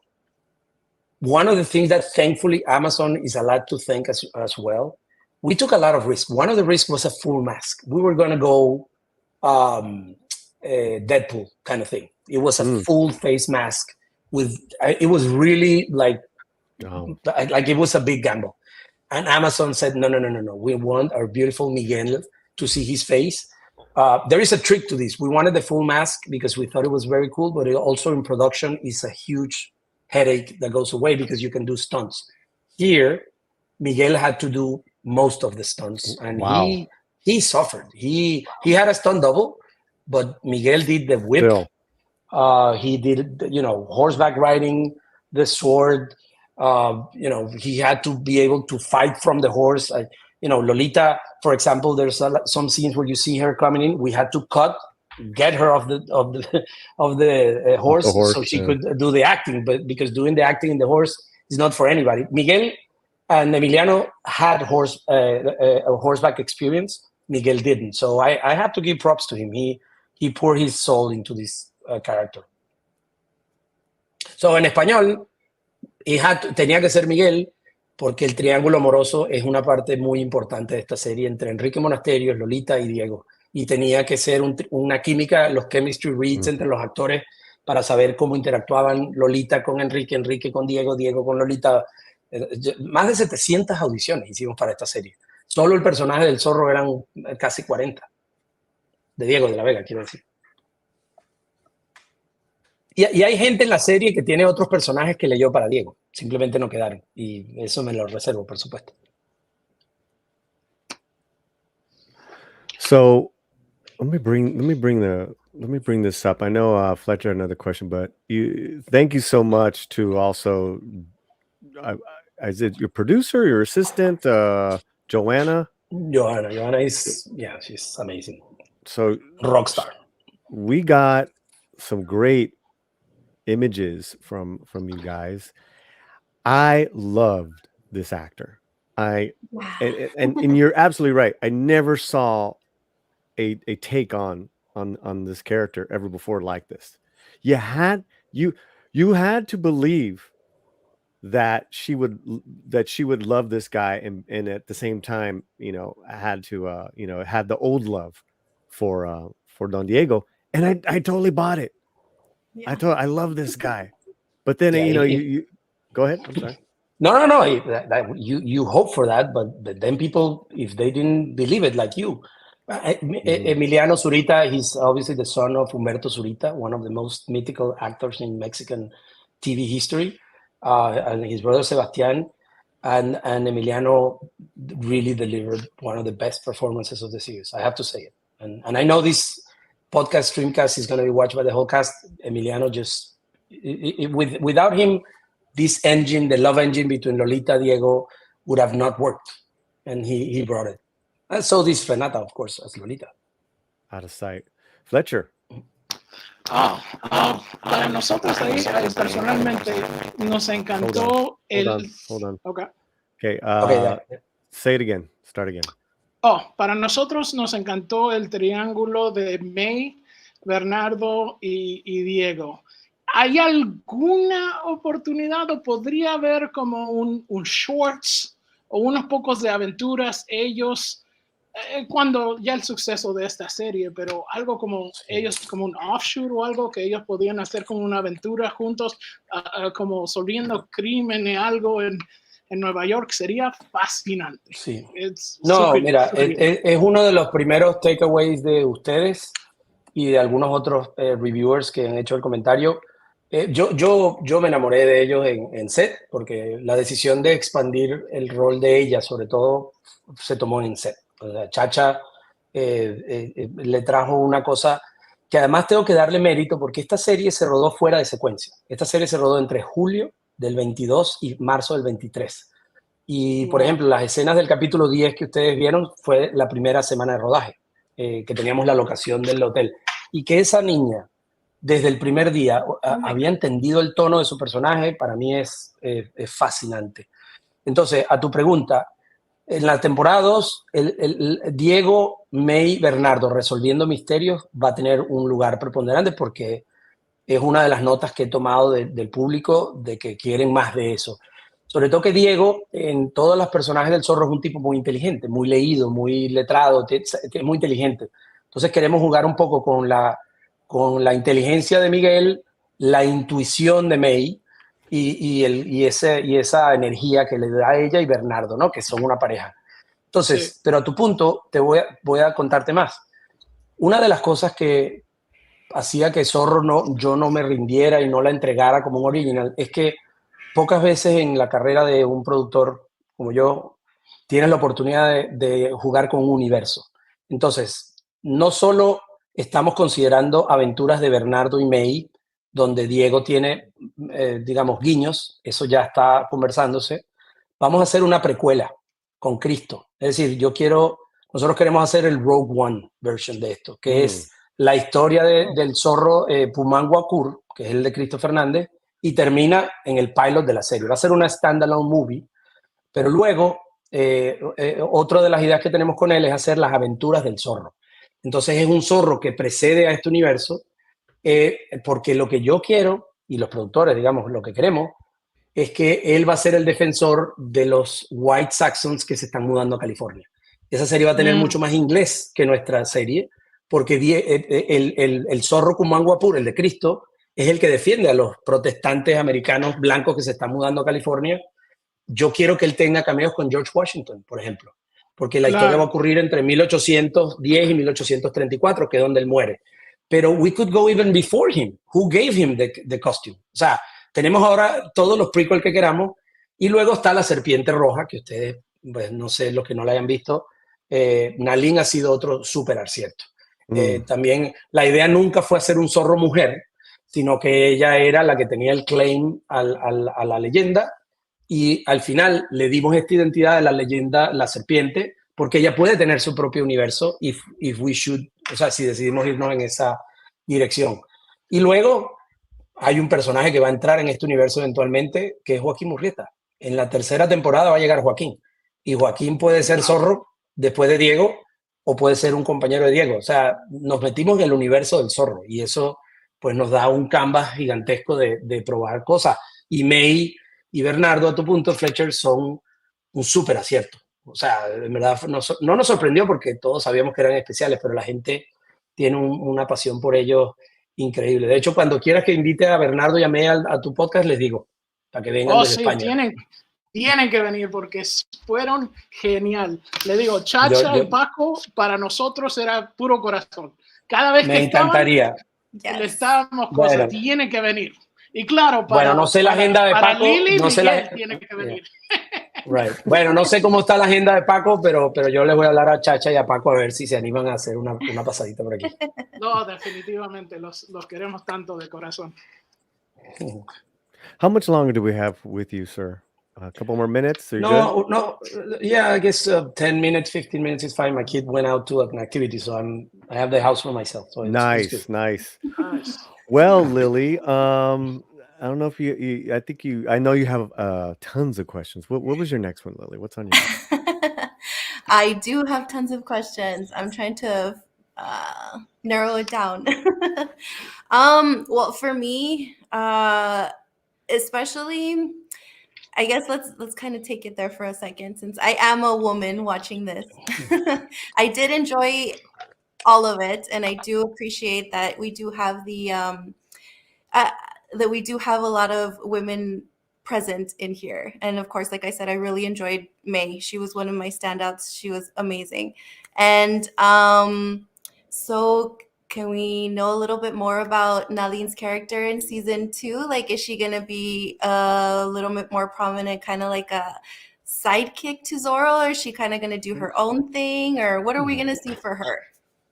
Bueno, that's a question for Carlos Portela, who's the creator and writer. And I think if I say anything, you'll probably kill me. Get him on here. But if he would love to join you, by the way. He's the guy you should talk to. Carlos Portela. Sure.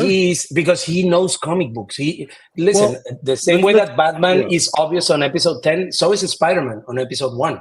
And he can tell you all of the nuggets that are in the series, even the music that plays in the wedding. I was going to say, if you follow your comic.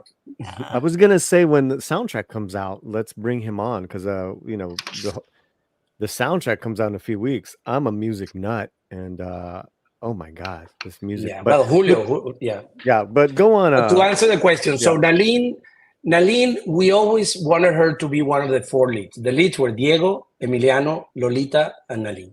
And it was not, we weren't trying to be diverse or modern. We of course, we wanted the female characters to be strong. There are critiques that say, oh, but wait, so in this series, there's not a single pretty woman that wants to be saved. Yeah, maybe, I guess we should put a damsel in distress in season 2 to cater to, people that are stuck in the 90s. But this is a critique that I have received. Like, some women want to be saved and they want to cook and they just want to be beautiful. And so we'll have, I guess, a couple of characters of that. But if you think of Lolita and everybody, like Elia Galera, Ana Lajewska, they all have their own thing, even the heroes and the villains. So this is what we were going for. Mm-hmm. And not necessarily not to dish Disney or anything, but sometimes they overdo it. Oh, we're going to put a diverse woman in this character, so we check the box. We didn't want to do that. We had Camila Misas, who I have to give her props. She's the head of Amazon Mexico. She's Colombian of origin. And she and Javiera Balmaceda. Javiera is the head of Amazon. She's Pedro Pascal's sister. A lot of people don't know that. Don't say the words Pedro Pascal to Lily. Yeah, well, Javiera, I'm super tight with his sister, Javiera. No, she commissioned the show at Amazon, and then Camila executed the show. Oh my gosh! Wow.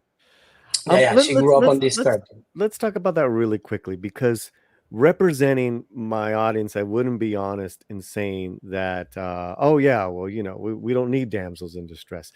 The thing with this community that the slant represents and kind of overlaps with other channels is that IP after IP have changed so drastically where it's like, can't we just have Zorro be Zorro?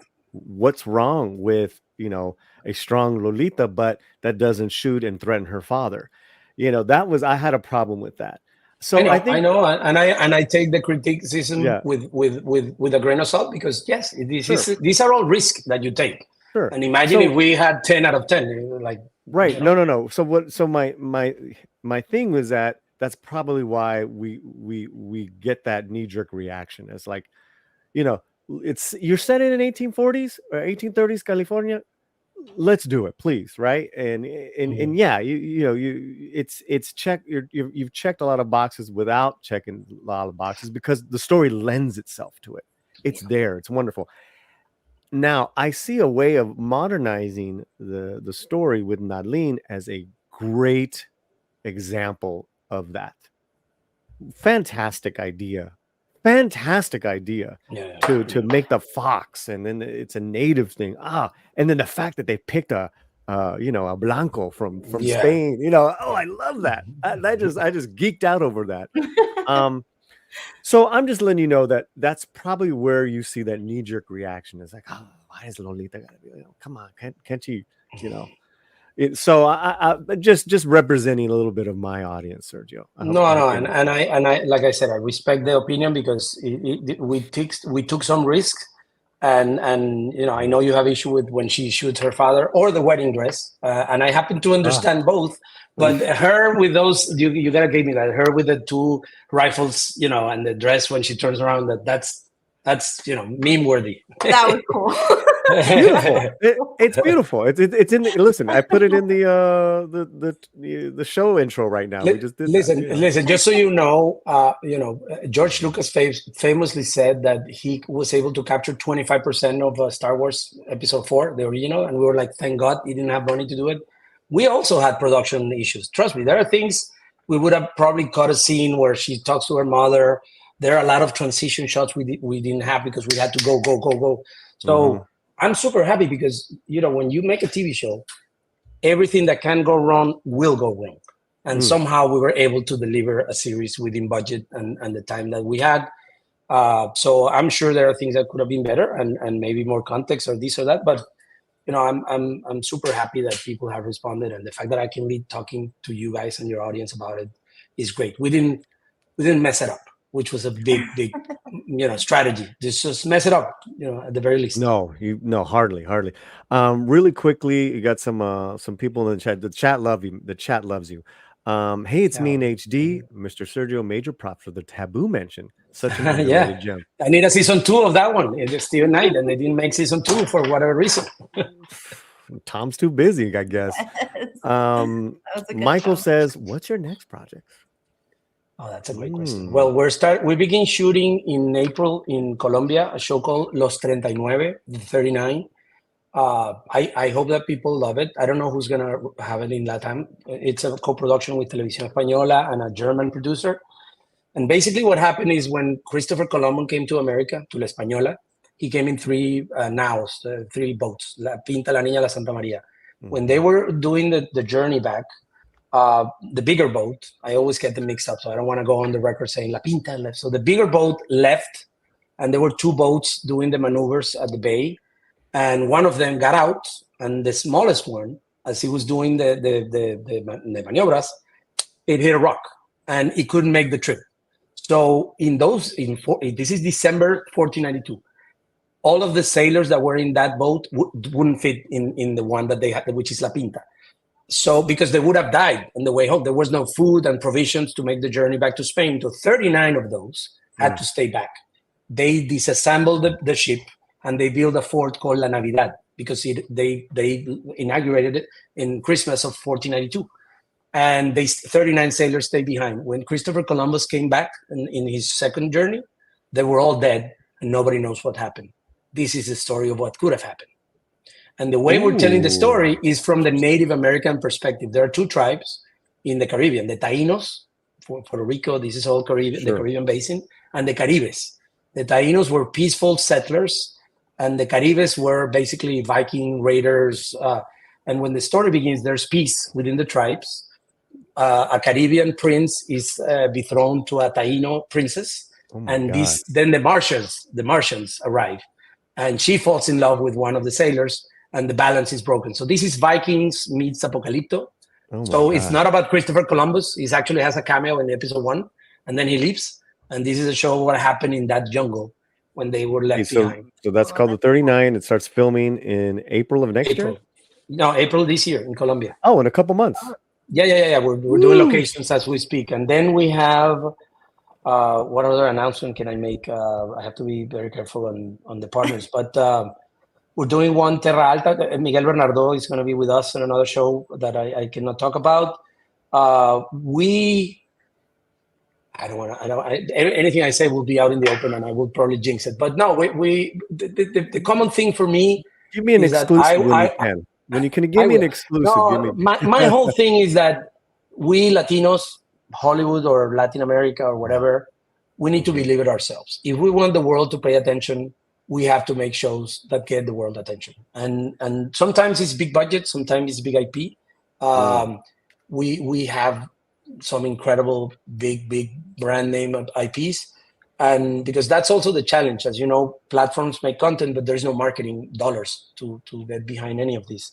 So you have to lean into known IP. But there's a lot of coming in the pipeline. I just want to tell good stories about positive traits for Latinos in music, in sports, and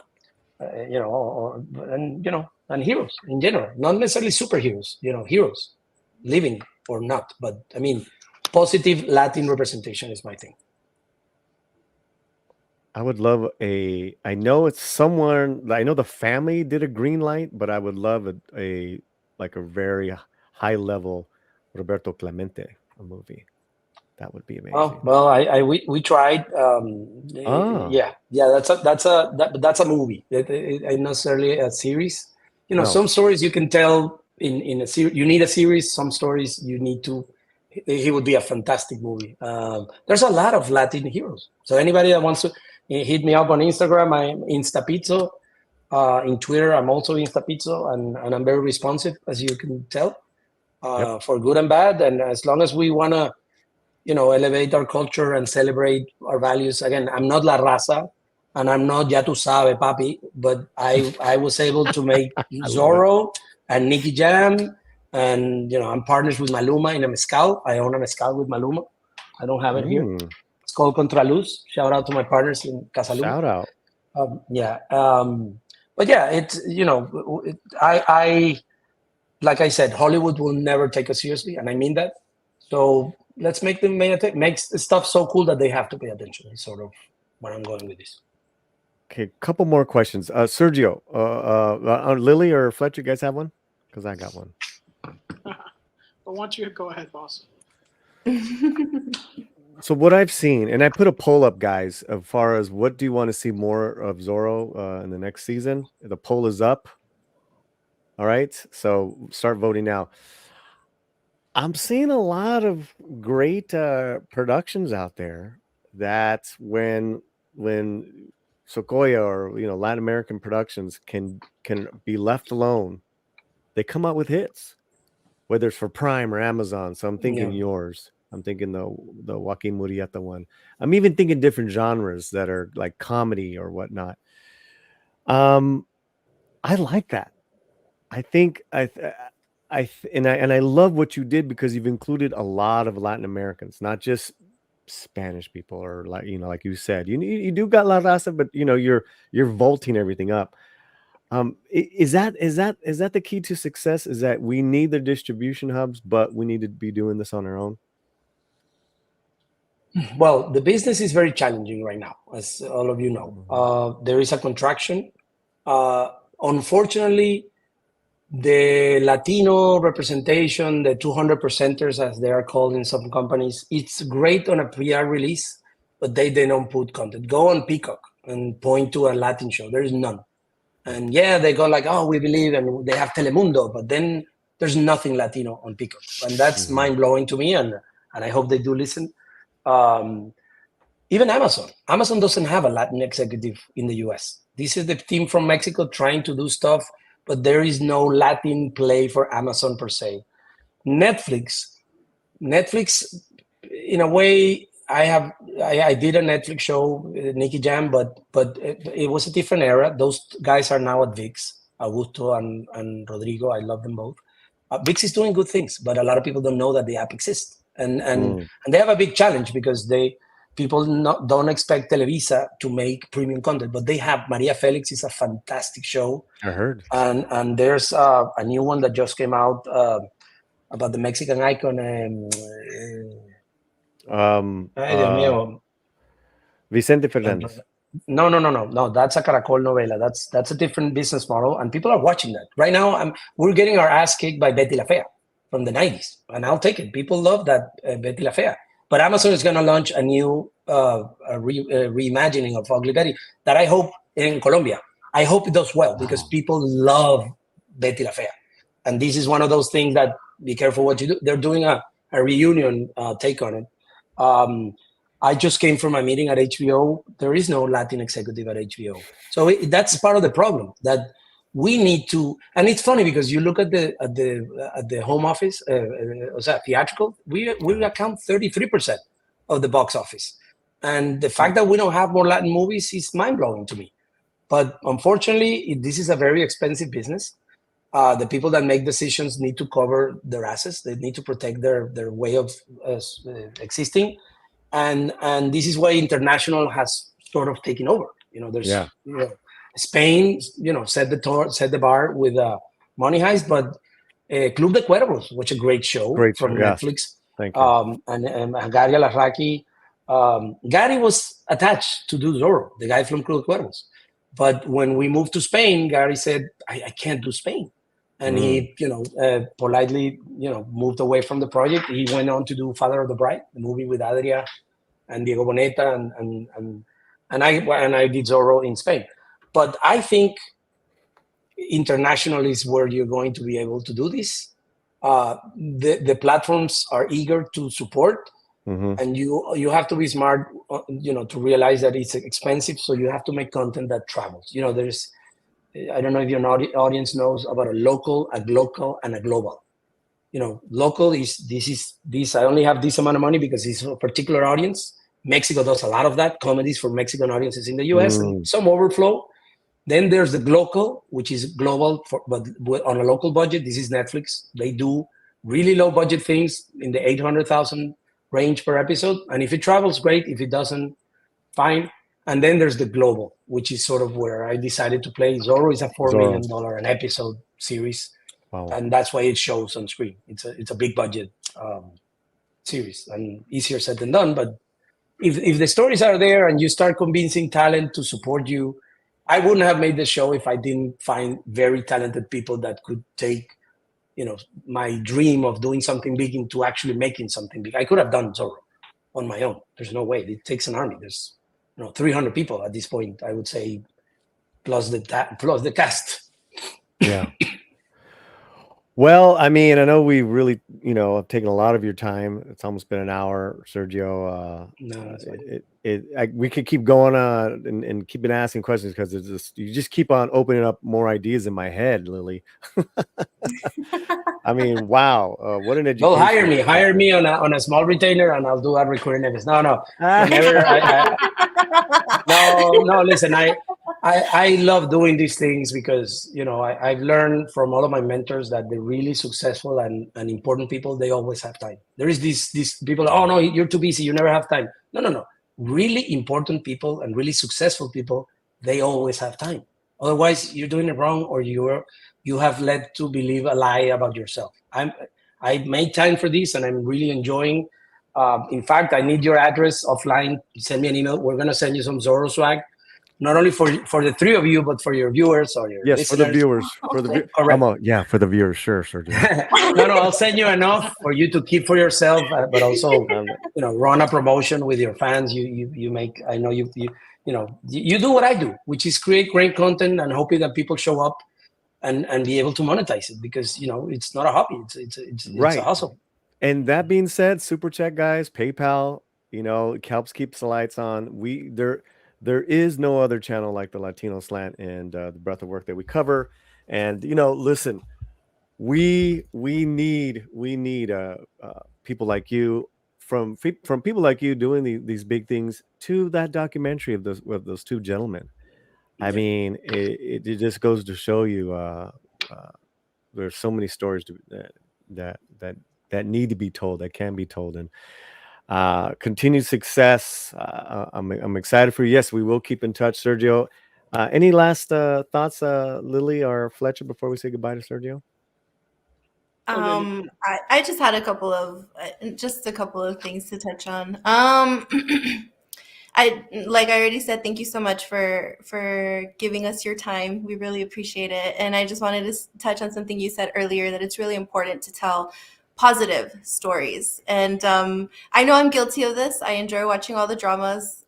Give me a narco show and I'll watch it. Griselda. Yeah, Griselda. But I watch it too. I ate it in one sitting. Yeah. There's always room for that, but I really, really appreciate that you're trying to tell positive stories as well, because that's really important. And this is a series that it's in Spanish. My parents speak primarily Spanish, so I am going to be watching it with them as well.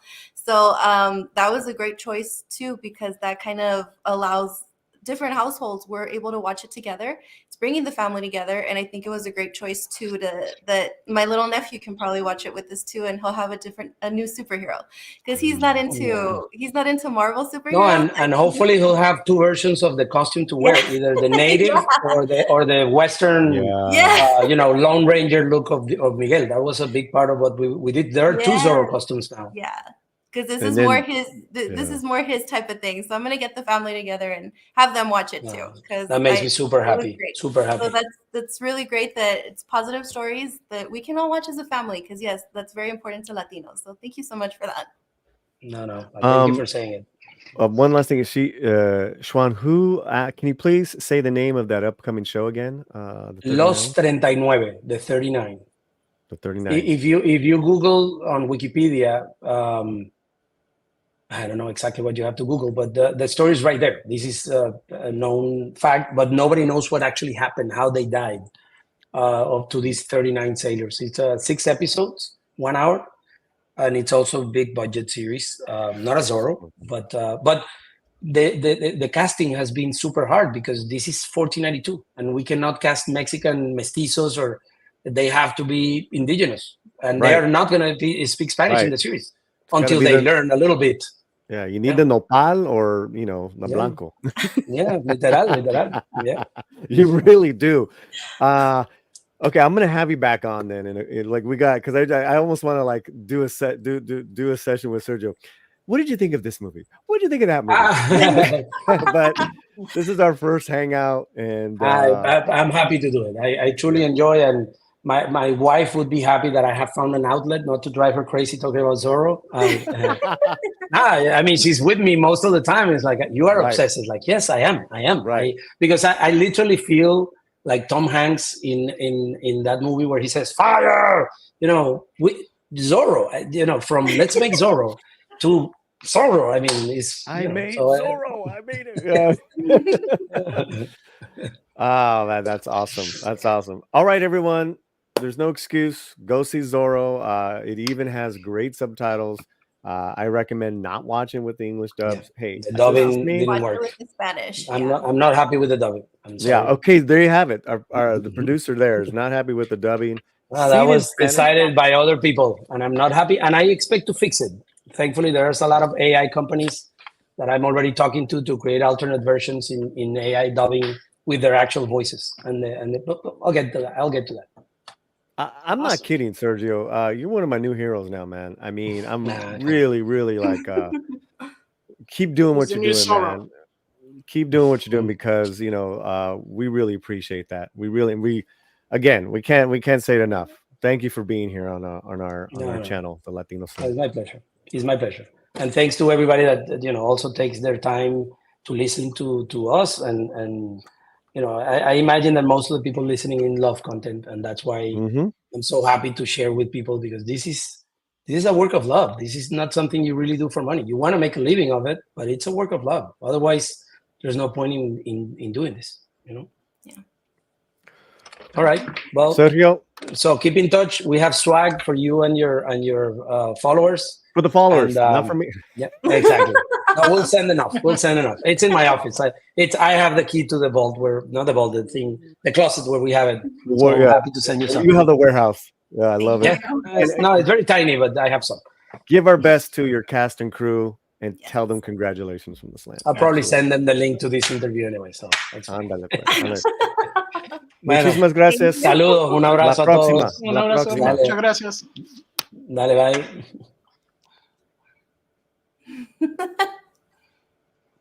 Wow, that's funny. All right, let's get some post thoughts there, Fletcher, and 300 Mirrors. And there is a poll in the chat going on right now.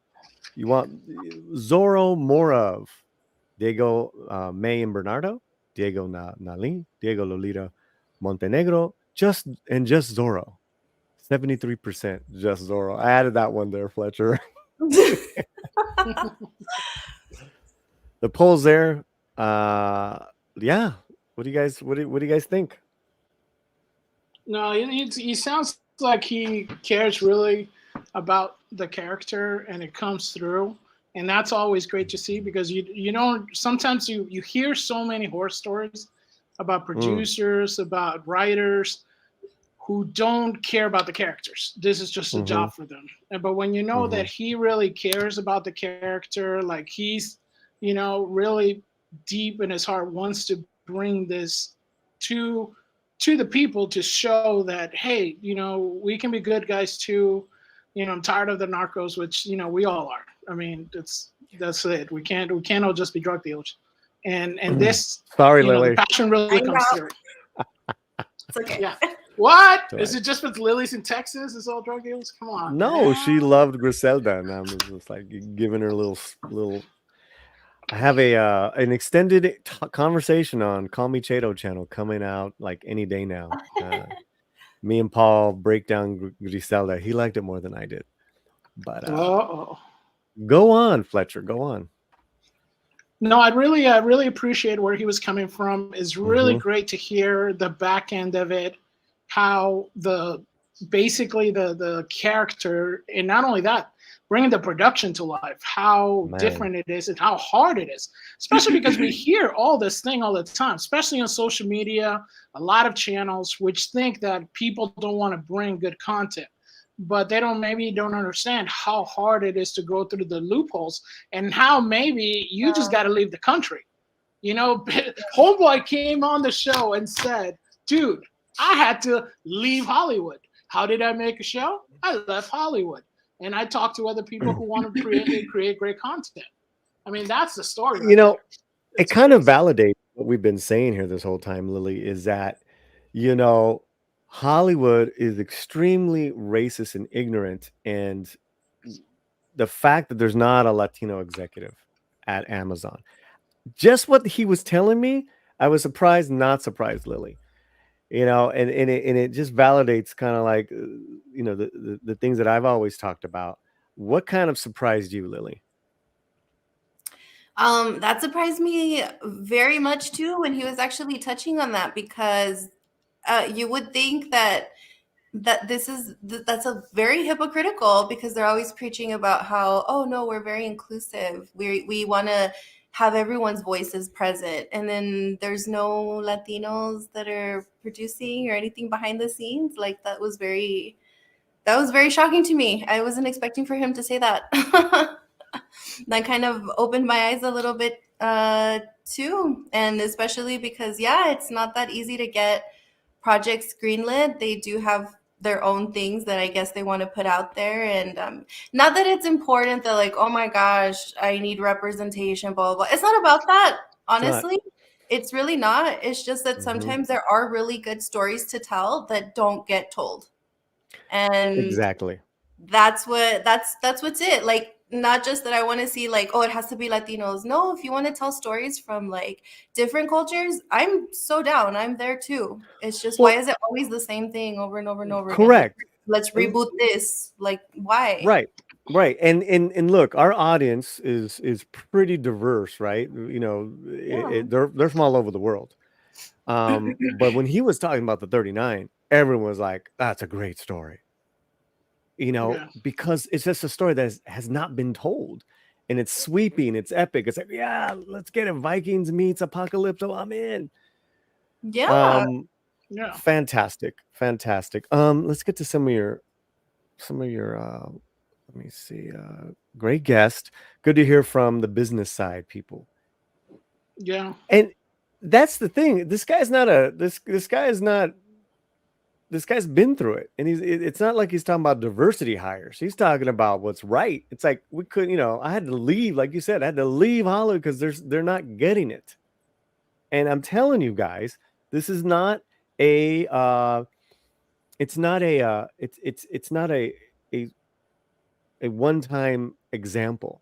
I hear this from all over from a lot of my industry friends, is that if you're not the right type of story that they're looking for, and you guys know what I mean, we're talking about message and I'm on an agenda, then they're not even gonna get it. That's just like, what, Zorro? What? No, that's like, old or whatever. Like, of course they're gonna react like that.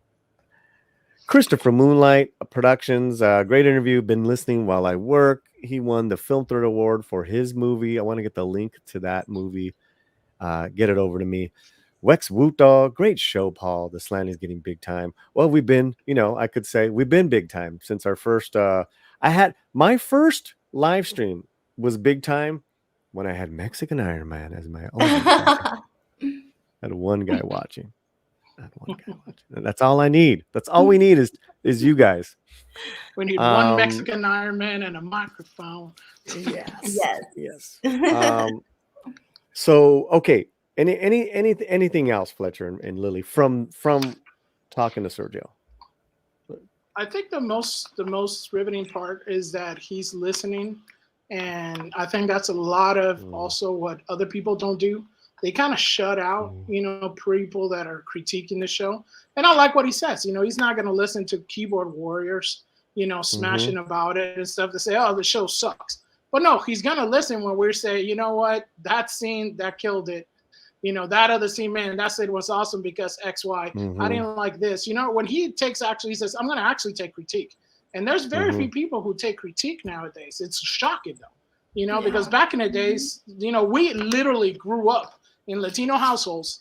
We grew up with critique. It's like critique is like our, compliments. What are those? Critique? Oh, we know those, so it's like when they go into the industry, they sound like, oh, no, don't tell me about how bad I am. So, can't do I was that. gonna say we have to stop because Lily it's a crime when Lily goes out of focus. Okay, thank you. I don't know why the camera did that. Yeah, that's all right. All right. Well, there is a poll going on. Oh, go ahead. Oh no, I was just gonna say no. Yeah, just to say what Fletcher, just to touch on what Fletcher was saying, like that's really cool to me because it shows that this is a project that he's passionate about, and this is a character that's really important to him, and he wants it to be good, and he doesn't just want to put out something just to put it out. Like that's so cool because when you really want something to be successful, you're gonna have to take those critiques in mind as well and not just say, no, this is my vision. If you guys don't like it, then don't watch it, which we've heard a lot of. If you don't like my books, don't buy them. If you don't like what I'm doing, then don't watch it. But he's taking all of it into account, and obviously they have their primary story that they want to tell, but they're also listening to what the audience is gonna what the audience is going to be more what's the word? Open to. Yeah, what the audience is going to be wanting more of. That, like we said, that we have those three characters, that those are our favorites, and they just have great chemistry. I mean, he's listening to all of that stuff, and it's really cool that that he's willing to be open about all of that. So I think that's cool. To me, that's awesome. Yeah. Yeah, I I agree. mean, I definitely agree. But listen, I'm just here for the free swag. I'm gonna send him my address. Forget all you guys in the chat, all the members, and you ain't getting nothing. I'm kidding. Wink, wink. For the Oh members. yeah, and that. Oh my gosh, I wanted to like die a little bit when he said that like the cast and crew and other people had seen our review. I was like, oh my god, Oh, that's funny. but see, we can't let that. We can't let those big lights. Like, oh wow, we gotta say something. We gotta be nice now. Like, I'm still gonna be honest. right, we still gotta be honest. We still We're gotta gonna be be honest. honest. Yeah, that is a trip to think that the Yeah. cast and crew have seen our reviews and shit like that. Yeah, go ahead, Fletcher. Yeah, that is funny. Yeah, you can take. I was like, oh my gosh. You can take the YouTube out of the hood, but you can't take the hood out of YouTube. I know. I They know. can't tell us what to do. Stop asking me about Zoro and Miguel. Right. I was Lily's like, okay, well, maybe if you could send a DM and a private chat. Wow. Midnight Edge in Espanol, very midnight. No. Well, speaking of Midnight's Edge in Espanol, or very midnight, Christopher Moonlight has a movie out, Quantum Terror. That's the one that won a Film Thread Award. So y'all make sure you go check that out. He's hanging out in the chat with us. Listen, man, this is the place to be. We're dedicated to connecting you guys with real people in the business, not a rumor, not someone that you can't, that sends you an email and you never met, mamadas, which is why when I did my Deadpool Super Bowl review, is I was finally able to give you guys this information I was sitting on. And you can check that out on my reaction and my review. Is that I got this first person, in person, source that I have gave me all this information about the Deadpool movie and what it means, and so I was able to put that into that video. So I just wanted to share that with you. And speaking of midnight, there was a streaker at the Super Bowl. Did you guys know that? What? Really? I saw a picture of it. I mean, we got video. Oh, here we go. We got video. Everyone's complaining about commercials and trailers and everything, but it was mentioned that there was a streaker, and he didn't get on the main. He did not get on the main. What do you call it? The main field or something. Network. No, the network stream. Oh. They just Romo referred to the. My dogs are going nuts right now. An ice cream truck is coming by, and my dogs squeal, squeal, squeal. Let's just play this. Here we go.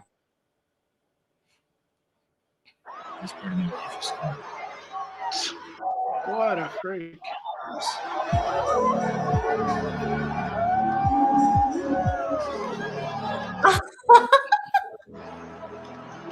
That's crazy. So what you're saying is this is the best part of the game, besides the Usher, What I'm saying is, looks like he was able to do what some of those football players weren't: score a touchdown.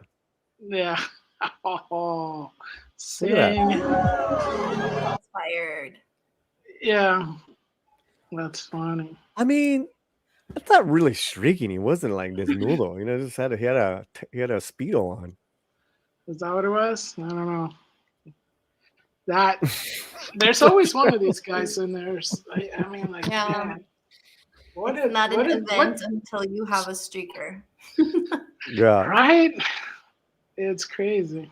Yeah, I guess some people heard about it. Some people didn't know about it. I Yeah, didn't know man. about it. Yeah, Tony Romo said, "Hey, we got a streaker," but they didn't show it. Yeah. And then they went on. So yeah, there you have it. There you go.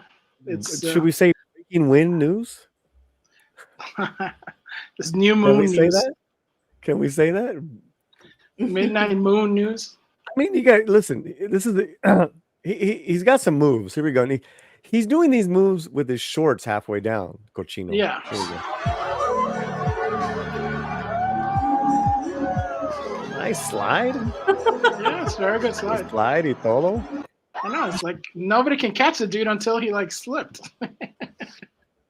Yeah. Let's talk a little bit about Super Bowl commercials and trailers. Lily, I know you were watching with your family. I was. People were passionate. Some people were breaking stuff after their team lost, the 49ers. Did you guys break anything after the 49ers lost? No, I'm not a fan of either team, so I was just sorry. I think I put up on Twitter like I don't want it's not that I want the 49ers to win. I wanted the Chiefs to lose because of Taylor Swift. Sorry, Swifties, not a fan of hers. Boom. Sorry. Boom. I don't care. Well, Shots fired. there was people that really did care, and this is how they behaved Yeah, a bunch of after. people were breaking their TVs. Before I play this video, I have the video on low, the volume low, because there is some cursing, guys. Well, there's a lot of cursing. That is a nice setup. I don't have that type of setup. I would never think to break my flat screen. But like, do you think some of these are like staged? Because what's the like? How convenient that somebody's filming while they're breaking all these TVs? Yeah. This is sports. People get pretty passionate, and unless someone said, "Hey, you know what? I'm gonna film you. I'll pay for a new one. Just I want you to break it." Maybe. But let's watch this. Let's watch this reaction here, guys.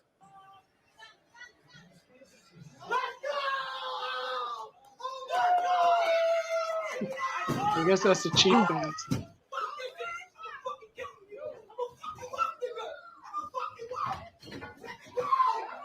Wait. What is? Is that what he said?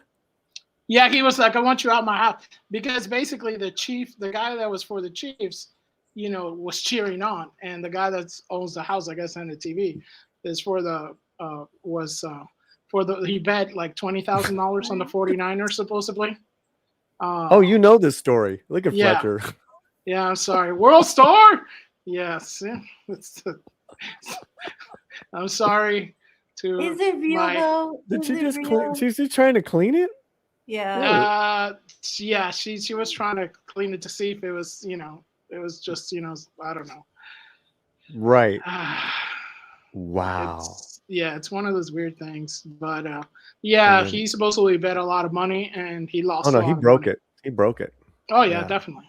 Yeah, he broke it. Oh God. Lily, have you ever behaved like this with anything? No. No. It's like, you want me to die? I throw my tantrums by myself, not breaking TVs or anything. That's crazy. I don't think I've ever been that mad when the Cowboys lose. Like, I'll be upset and I'll be mad and I'll be like, oh my gosh, seriously, but not enough to break something. That's weird. Yeah. Well, obviously, go ahead. Yeah, it's one of those things. Jaleesa is like, Fletcher's well informed, and I'm like, I'm sorry to my black family. I know way too many of these videos. Yeah, that's kind of weird, right, Jaleesa? Weirdo here.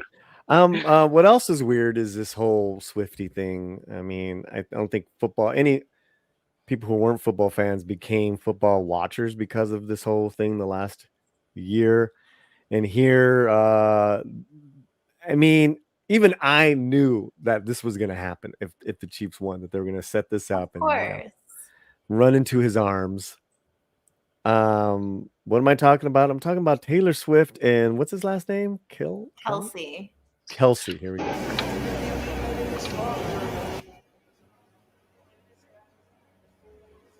I mean, this is a very real moment, 300. Or is it? Yes. It's not. Or is it? Yes, totally real and not staged. Totally real. Not staged. Even though, all the cameras are focused on them in the highest settings and not interviewing any of the other players who actually played in the game. You know what? That's a great point. Let's back it up. Everyone pay attention. Look at how many cameras we see. Forget these two people. Forget these two bozos. Look at all the cameras. Go. I mean, that's just like a dozen just handheld cameras. And then you got the bigger cameras. Yeah. Wow.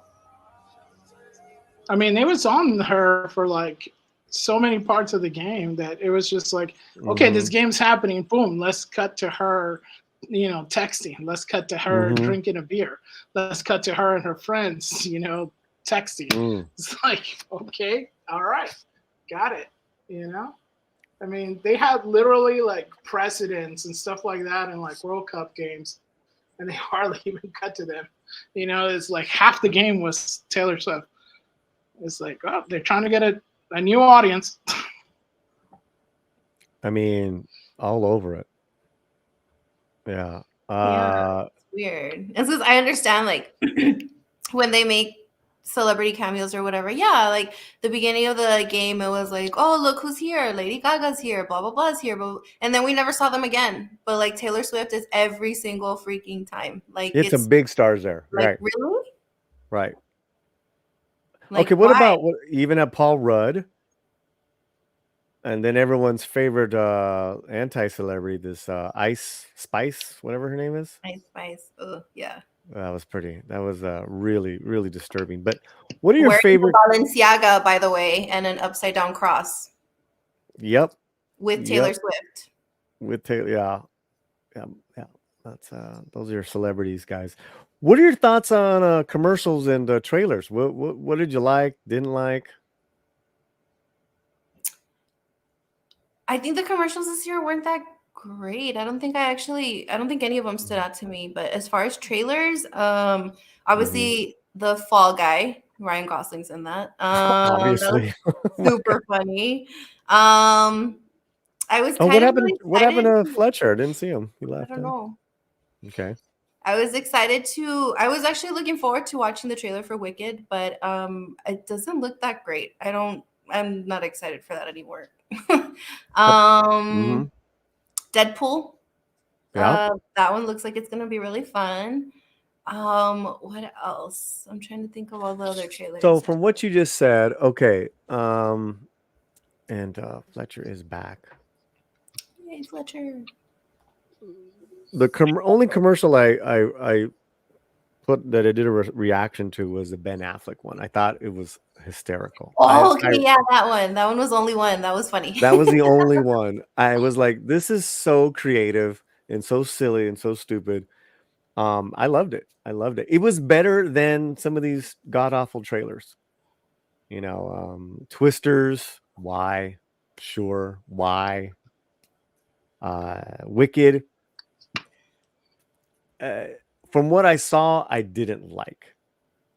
Yeah, I need to see more. I thought it was cool that they're gonna show some images of the original Wizard of Oz people, but was not. Did you catch the little glimpse of when they showed the Wizard of Oz, like Dorothy and everyone, that the lion was like an actual lion? Oh no! Like why? Why would you make that choice? That was so weird. Yeah. Well, that was pretty off-putting for me. Did they show the face? No. Or just the body? Maybe the face. Oh no, that would be weird. That would be even weirder. Yeah, that looked weird. You guys are liking the Deadpool, liking the good commercial. Oh, the walking one was all right. Yeah, that was cute. It was everyone was talking like walking in front of Christopher Walken. Did you get that one? Did you see that one, Lily? I don't remember that one. So Christopher Walken stars in this commercial. I don't even know what the product is, but everywhere he goes to, everyone is basically talking like walking. So I got a table here for you. Come and have a seat. You know, it I don't was a think I lot of saw that. that one. That was pretty good. I don't know about Yeah. any trailers they show, but I'm interested in the Oh Monkey yeah, Man. Monkey Man was good too. I Yeah, really Monkey want Man to looks watch good. Yeah, that looks good. Monkey Man comes out in April, and it is a Dev Patel directed and starring. It's based off of Hanuman, the Indian god that embodies Ram, and Hanuman's an interesting superhero. So it does look good. Commercials weren't funny this year. It's a lot of cringe for me with these commercials. I'm like, lame. Yeah, but yeah, with Wicked, let's find an image. We can find an image. I want to find that image, Lily, because everyone was so transfixed with Cynthia being the Wicked Witch. I'm like, why does that even matter, right? To me, it doesn't matter. You know, I actually don't like her casting. I don't like Ariana Grande either, to be fair. so you didn't like any of the casting. Okay. No. But do you like Ariana Chiquita? What? Yes, you have What is that? Ariana Grande and you have Ariana Chiquita. Oh. All right, buddy. All right. Even you're due for a dad joke. That's right. Had to get all one right. in. So where is that part you're talking? I think it's like a little bit towards the end. See, Okay. like Ariana just looks. That's yeah, all she we looks are. weird. Yeah, that's Ariana Grande. Yeah, she looks like she's like trying to be a K-pop star for some reason. Yeah. It looks weird. Like tons of makeup. She doesn't. I mean, it's weird. We'll get a photo of Ariana up in a second. Cynthia's an incredible performer, an actress. I mean, she's Tony-winning, Academy Award nominated. So I'm curious to see her performance, but I didn't like what I saw here. So let me see. You're saying, pause. There. Oh yeah, I mean, totally could be a lion with a like human face, and then maybe goes That's more into weird a. though. I kind of like Yeah. the guy in the lion suit. So you don't like it? I don't like that. No, I don't like I don't like how that looks either. I don't know. I like the original. I know this is supposed to be like not canon to the actual Wizard of Oz. I don't like this entire cast. I don't know why. I don't like any of this for anybody. This is Goldblum as the wizard. Yeah, no, I don't like anybody. All right, so you're just. I'm being fair. I don't like anybody. I think Goldblum is playing like, you know, the collector or something, or is it like when he was in the Thor movie? You know? Mm-hmm. Well, he's the wizard. That's his role. He's playing the Thor movie one. Here's what I think, right? For me, I don't mind the cast. They're all very talented people. I'm just tired of sweeping shots and slow-mo and, CGI up the wazoo. And this a musical? Well, give me a song. Give me some dance. These two ladies are singers, right? Yeah. Yeah. I mean, it's everything but what I just said, what I wanted, and I don't know where they're taking the story, if they're making her green skin an allegory for being a black person. I'm sure they are, because right at the beginning it mentions something about how to bring all the people together, you have to like hate one person, and then she makes that little comment about you're green. Like what? You're green. What's that all about? Yeah. Did you guys see the musical? Did not. I hear Force of Light Entertainment says it's a great musical, so I'm trusting her. So I'm going off of what she was saying. She needed more. Yeah. She needed more. To me, the thing is that like when this musical I think the most popular interpretations of this was Idina Menzel as Elphaba, and what's her name? She's like, I love her as an actress and a singer too. What's her name? That played Glinda. She was also in Pushing Daisies, I think. What's her name? Pushing Daisies. Mary Little Louise blonde, Parker? the little blonde actress. Oh, I don't remember, dude. That's too much for What's her me. My name? head's gonna pop. This is Ariana Grande. She's kind of weird looking. Yeah. I don't even know who this is. Chenoweth. Thank you, Wex. Yes, Thank you, Wex. Kristen Yeah, Chenoweth. yeah. Her. Chenoweth. They're like a tough act to follow. Like Mhm. they were really, really good. I mean, I know they're really talented singers. I don't know. Uh-huh. I don't. And the great Alan Ning is here. The musical is great. The trailer was bad. Yeah, we're with you, man. And Yeah, my wife dragged me to see it. And saludos to the great Alan Ning.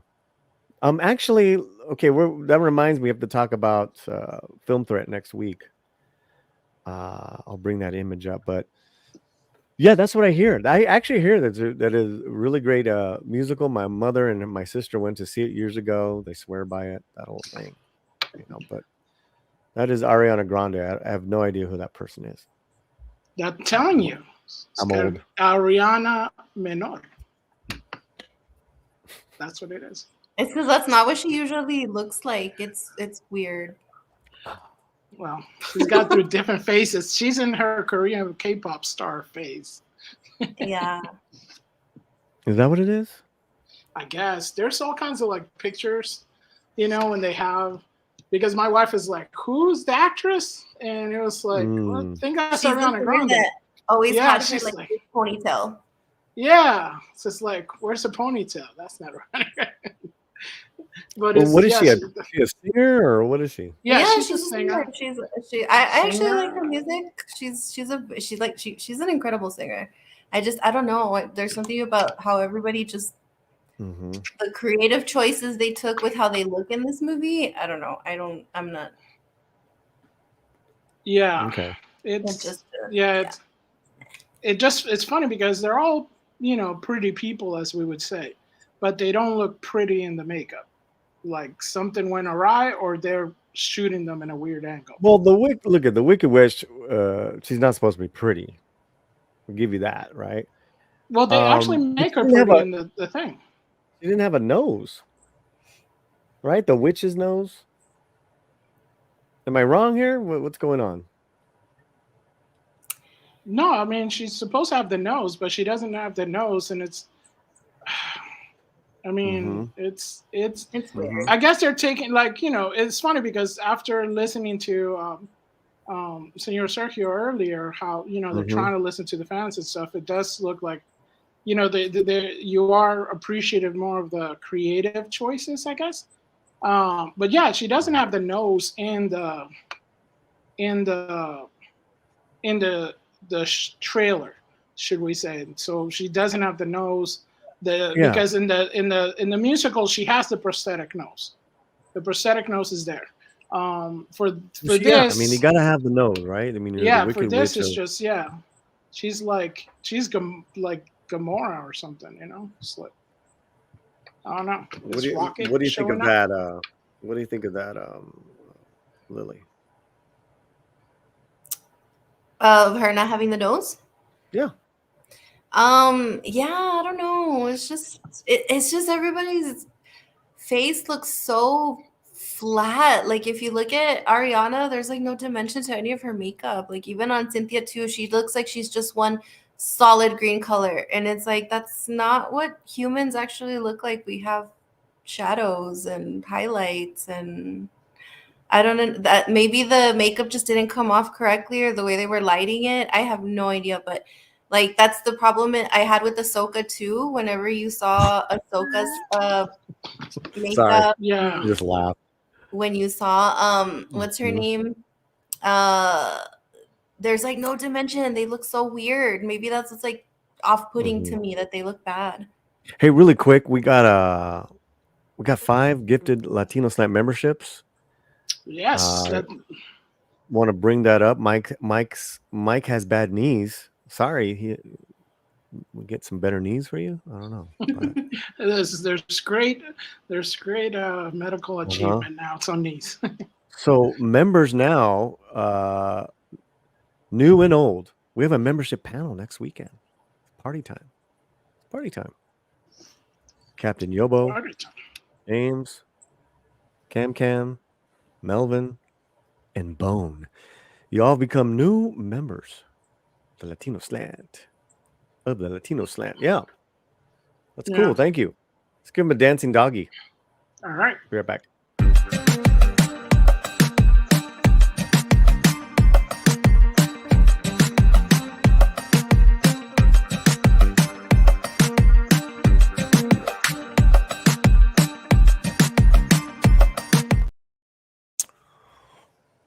Alan says, he goes on to say, the only thing that matters, the only thing that counts is whether Cynthia do the song define gravity justice. Now, Alan is really into all the Disney musicals. I have no idea. I'm not familiar with this, but go on, Fletcher. Yeah, so that's another shocking thing because Defying Gravity is the song of Wicked. You know, it's the pinnacle song. That's the song that everybody knows. Even if you didn't go see the musical, everybody's gonna know that song. And the fact that they don't even use it, kind of like, you know how sometimes they'll use the musicality or the score, underline it to kind of bring the crescendo of the trailer in. They didn't even do that here, so it's just so. It's so weird. You're not a good trailer. It's not a good teaser. Can we just say that? Yeah, I mean, I feel like it's not. And the It sucks. CGI This looked sucks. really bad. All right. Shogun. Alan Ning is in the chat. Now I wish where's my gong? We need a gong. We have the Indian. We have the Indian slant, right? And I have this. Fletcher, can you put it in the notes? And maybe Lily can help you out with this. I want to. We Let's need take that. up more people. No, we're paying homage, dude. We're culturally celebrating. sensitive. Yes. Culturally sensitive here. I've told Alan time and time again, more and more Latino productions. Zorro has more Asian representation than Asian movies do of Latino representation. That's true. That's true. Am I right or wrong, Lily? Am I right or wrong, Lily? Yeah, that's true. But at first, I thought you said Alan was in Shogun, and I was like, "What?" No. I know. I thought pretty that you were good. going to Chinese representation. Let's go. I got a Chinese representation article as well. Well, let me get to them. I'll find it. But okay, I know we're being silly, but Shogun, what do you guys think?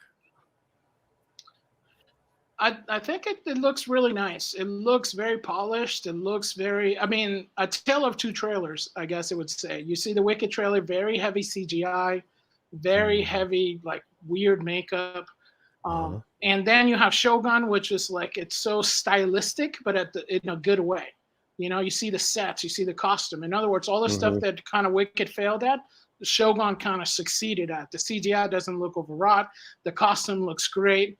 You know, you can't notice the makeup. Everything looks like, gritty and cool. So you feel like, okay, you got hope. You know, where Wicked, you feel like, ooh, even if you're a fan, you're kind of like, ooh, this, so it's truly a case of two trailers because Shogun looks amazing. Not so much. Lily. Yeah, I thought that looked really cool too. And then honestly, I saw somebody on Twitter already having a problem with it. And I don't understand where, because of course they already had the reaction. They were like, Whammon Power and Shogun. But I don't remember seeing anything like that in the trailer. Do you guys? I honestly don't. The whole time it was playing, I was like, oh, that looks so cool. Like, I'm looking forward to seeing that. So I don't know where they got that from. Well, I think it's, what it's based on, there's women representation, of course. And I didn't see any of that. So, right. But Twitter is just what's in the story is that it's the Japanese girl falls in love with the white boy. Yeah, it's in the story. Now I know, and then there's another Japanese character. Now, whether or not they become strong women, I didn't see that in the trailer. Yeah, I didn't see it either. I'm not looking for that. You know, sometimes we need to chill out on all that shit. Yeah, that's why when I saw that, I think it was earlier today, and of course the trailer, we saw that last night. I was like, what? I don't understand. Like, how is this already out there? I'm like, we didn't even get to see anything like that in the trailer. Like, yes, I know we call it out when it does happen, but like, geez, at least hold on. We didn't even see that in the trailer yet. That was crazy. Yeah, I didn't see it at all too. But you know, internet's gonna interflex. Well, you know, it's the woke watch, that knee jerk reaction. But you it know, looks like- cool. I thought it looked cool. My whole family was like, "Oh, what's that? That looks super cool." It looks fan. Listen, I'm there for Hiroki, you know, the lead actor. Well, he's probably one of the co-stars. Been around forever, and the action and the love story. It looks, some shots were a little too Michael Bay for me, but you know, it's not going to break it for me. I'm curious.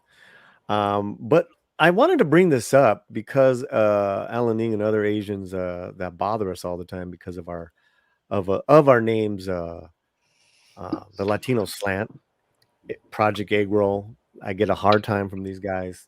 A lot of Asian on brown crime. I just wanted to put this to rest, that the TV show Zorro hired at least 2 Asian speaking roles in season 1, and May is now a series regular. So there you have it. And her sister. And Remember her sister. Yeah. And no subtitles in Chinese. None of the subtitles in Chinese were read. It's like the whole cast were speaking Chinese throughout the Spanish production. Yeah. Once again, Asians, the brown man. You guys owe us. I'm just saying. Pay up, Chinitos. Fletcher. Fletcher. See, this would have been a great moment. Okay, wait. Say that one more time. Go ahead. Pay up, Chinitos. Yes. Yes. Oh my gosh. Yes. Funny. Speaking of Chinitos, breaking news. Karate Kid found American-born Chinese actor Ben Wang. Whoa. Nab's lead in Sunny movie. This is breaking news, guys. No, cool. We got to put some slant news up here, Fletcher. I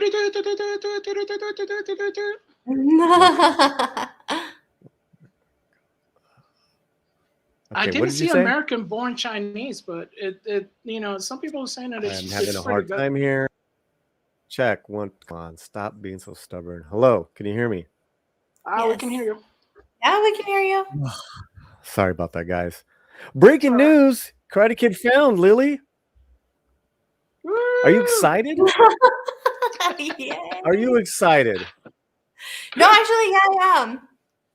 This looks cool. I'm looking forward to seeing what they do with it now. Because they said this wasn't going to tie into Cobra Kai, right? This is going to be like its own thing.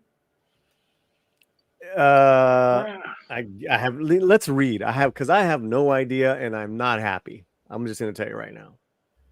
Sony Pictures has cast Ben Wang, best known as the star of Disney series American-Born Chinese, never saw it, to star in his latest installment of the coming-of-age martial arts franchise. The casting comes after a global search that saw thousands of submissions around the world. Okay, so apparently it helps if you.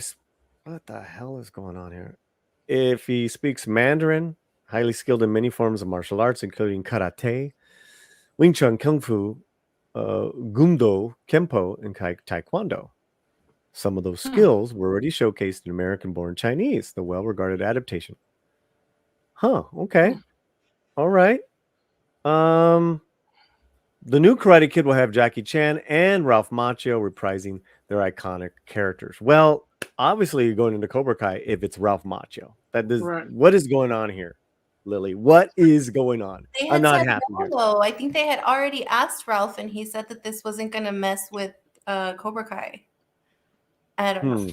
I need to find that article. This came out like a while ago when they had first announced this, that it was him and Jackie Chan.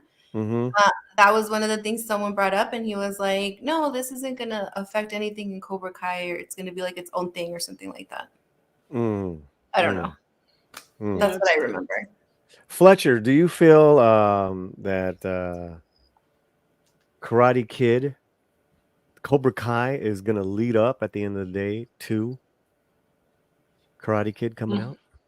I don't know. I mean, it's a kind of like a no-brainer if they did to go into karate, to Karate Kid. But my thing is, I don't understand how the Karate Kid became the Kung Fu Kid.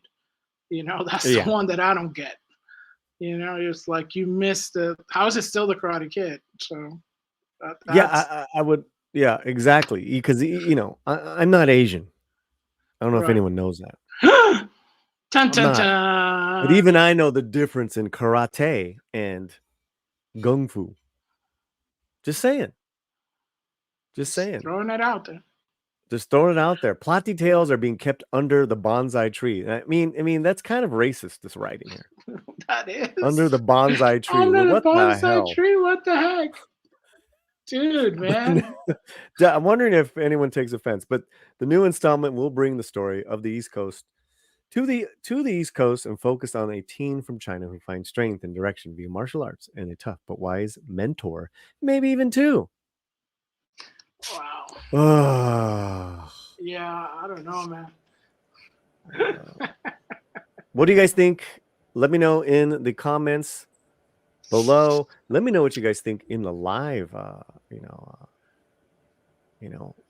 live chat right now. But you have your I would think your star of the new Karate Kid. Yep. There you go. Yeah. This is this bums me out when people say that, Lily. Sholo better be in it. I mean, I think there's going to be major brown exclusion in the new Karate Kid. Yeah. That would have been such an alley-oop. I mean, basically, you make Solo the new Karate Kid, and you got 50 more movies that you can milk. You got Solo as being the new Karate Kid. You have him. You have you do the exact same story and just put Solo in it. He's getting like beat up or something. I just don't understand. It feels like I don't know. Why not call it the Kung Fu Kid then? Yeah. It's like. Lily, I know you got to go. Okay, all right. Take it easy, Fletcher. Lily, I know you got to go. Where can people catch you? Obviously, Midnight Dutch Espanol. So I'm working on some shorts. So make sure that you go and check those out. And then I am on Dames and Dorks on Thursdays. That's on the Inside All Day podcast. This week, however, we have our Valentine's special. So it's going to be on Wednesday. And that's going to be on Know Me Without You's channel. What else? But usually, regularly, it's on Thursdays. Also, Mondays and Fridays, we're on Legion Talk. So we're doing Game of Thrones Mondays. And then we are doing just wrap up of pop culture on Fridays. So yeah, anything else, I'm usually really good about posting it or retweeting something on Twitter. So follow me there and you'll see what's going on for the week. And then, of course, here. That's right. She's slowly taking over the channel. Yeah. That's what's going on. Lily, we got you, Nadia, and Magatech. Oh God, I'm getting tired. Magitech Mags of Dames and Dorks coming on the slant to do a Dames takeover in 2 weeks. Yes, we do. So we're excited about that. Make sure you guys don't miss that too. Thank you so much for hanging out with us. Thank you guys. Of course, it's always fun. Thank you so much for inviting me. All right. We'll see you later. Take it easy. Bye, guys. No, Lily, don't go. Oh, adios. But see, that's how you miss someone is that, they got to leave and then you'll miss them and then they'll come back. It's all good. It's all good. All right. I know we got a couple of announcements to make. Let's talk about What are we going to talk about? We're going to talk about this week. What do we got? Okay. We got. Yeah, please go ahead. We got our membership panel coming up, but also we got Polly checking out Madam Web with all the vatos over there from LA. They're going to be hanging out, and we're probably going to get out of the theater reactions. So make sure you have that notification bell on. So when Polly comes out hot of the theater, you get the first talk about it out of the theater.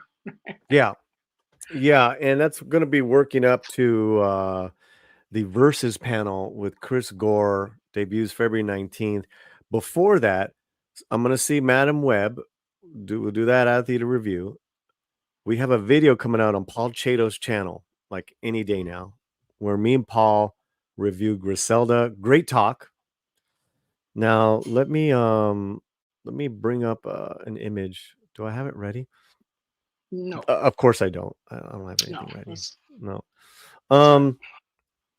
So what Alan Ning and Chris Gore have done at Film Thread is really quite extraordinary, and then this so successful in the last, the past year, and subs of videos, this interaction. It's one of my favorite channels, period. And they are live Wednesdays and Fridays, but we'll start a third. That's right, a third live stream Mondays called Versus. And we are so lucky to be asked to be part of the first one. Cool. So what time is this going to be at? This is going to be on 3 p.m. Pacific. So basically, we'll have to end our show. Our show is going to have to end before 3 p.m. on Mondays. So that gives us about an hour and a half. Instead of your customary 3-hour live streams, we're going to go an hour and a half, 2 hours at the most, and then I'll get on over there next Monday. So that's fantastic, man. And it's called Versus. I think the first thing that we're going to tackle is Hollywood and the superhero movies here, and the latest example is Madam Web. Yeah, that's gonna be fun. It's gonna be fun. Join us, please. Okay, and also too. Oh, let's do we do have an Indian slant video. Where is that? Where is that for the pivot? Pivot. Yeah, that's a Puerto Rican one. Here we go. No.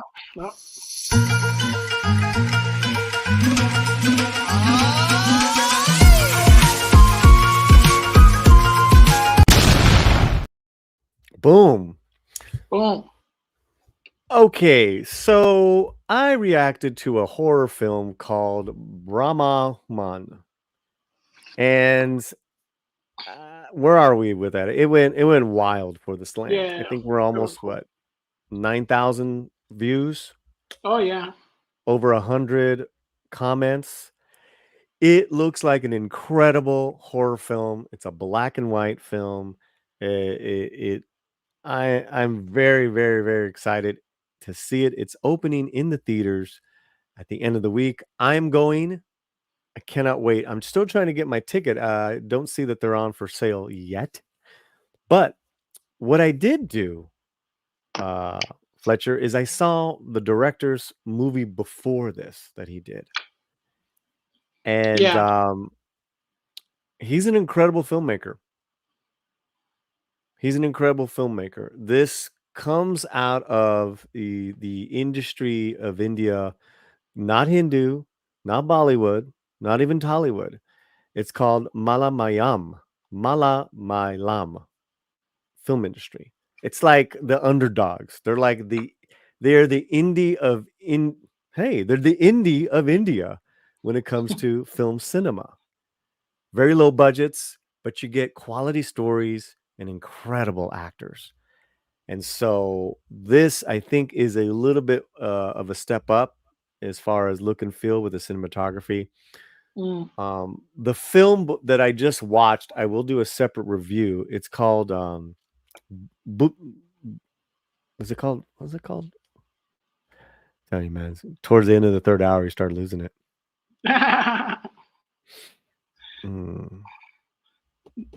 The one you're gonna go see is Brahman, right? This is the one I'm gonna go see, right? But then there's one that I just saw that I need to do a review on. It's the same director. Guy's incredible, and we'll just leave it at that. So yeah, okay. Oh man, we're knocking him down here, buddy. When you say knocking them down, you say slowly. Slowly knocking them down. I think that's it, guys. Well, we got the panel. We got, there's. I definitely need. I've hit a wall. I really hit a wall, and I have a couple. So now I owe you a Melissa Barrera video. I owe you an Indian Slant video. And we'll just take it from there with the videos that I owe you, because I'd rather do those fresh for you guys. Fresh. Fletcher, what else have we got? Let's wrap it up. Don't forget, we have our member stream coming up. So people that were gifted memberships, and also, you can become a member too. Go to the channel link and you'll see how to become a member there. And that's coming up on this Saturday, February 17, 4:30 to 7:30. And it's going to have open topics, trivia, and prizes. So check it out. That's right. That's right. Let me see membership band. There you go. There it is right there for you guys. That's how we do it. Production. And let's play our commercial one more time, and we'll read some of your comments in the chat. On sale for only $9.99, ebook or printed. The first reviews are in. Here's what they're saying. They Call Me Charleston is a complex and beautifully crafted piece of storytelling. Diramar notes. In the distant future, the fate of our world will be decided by the actions of one family. Get yours now. Link is in the chat. They Call Me Charleston introduces us to a brand new world known as the Forever Now universe. The character's depth, the vivid storytelling, and the exploration of celestial realms contribute to a captivating and thought-provoking tale. Diramar notes. Get your copy now. Do it. You got all the information. Since Corner says, I think that the film industry where Minai Murali came from. Have you seen that yet? Yes, did a review on it last year. Great superhero origin film. And I think you're correct. Indian New Line. Nice. Thanks for voting, guys. Julissa, great show. I'm happy I caught it live. I'm happy too. Okay, guys. We're doing the hard out. Hard out. Muchísimas gracias, everybody. Adiós. Adiós. Peace, love, and pork.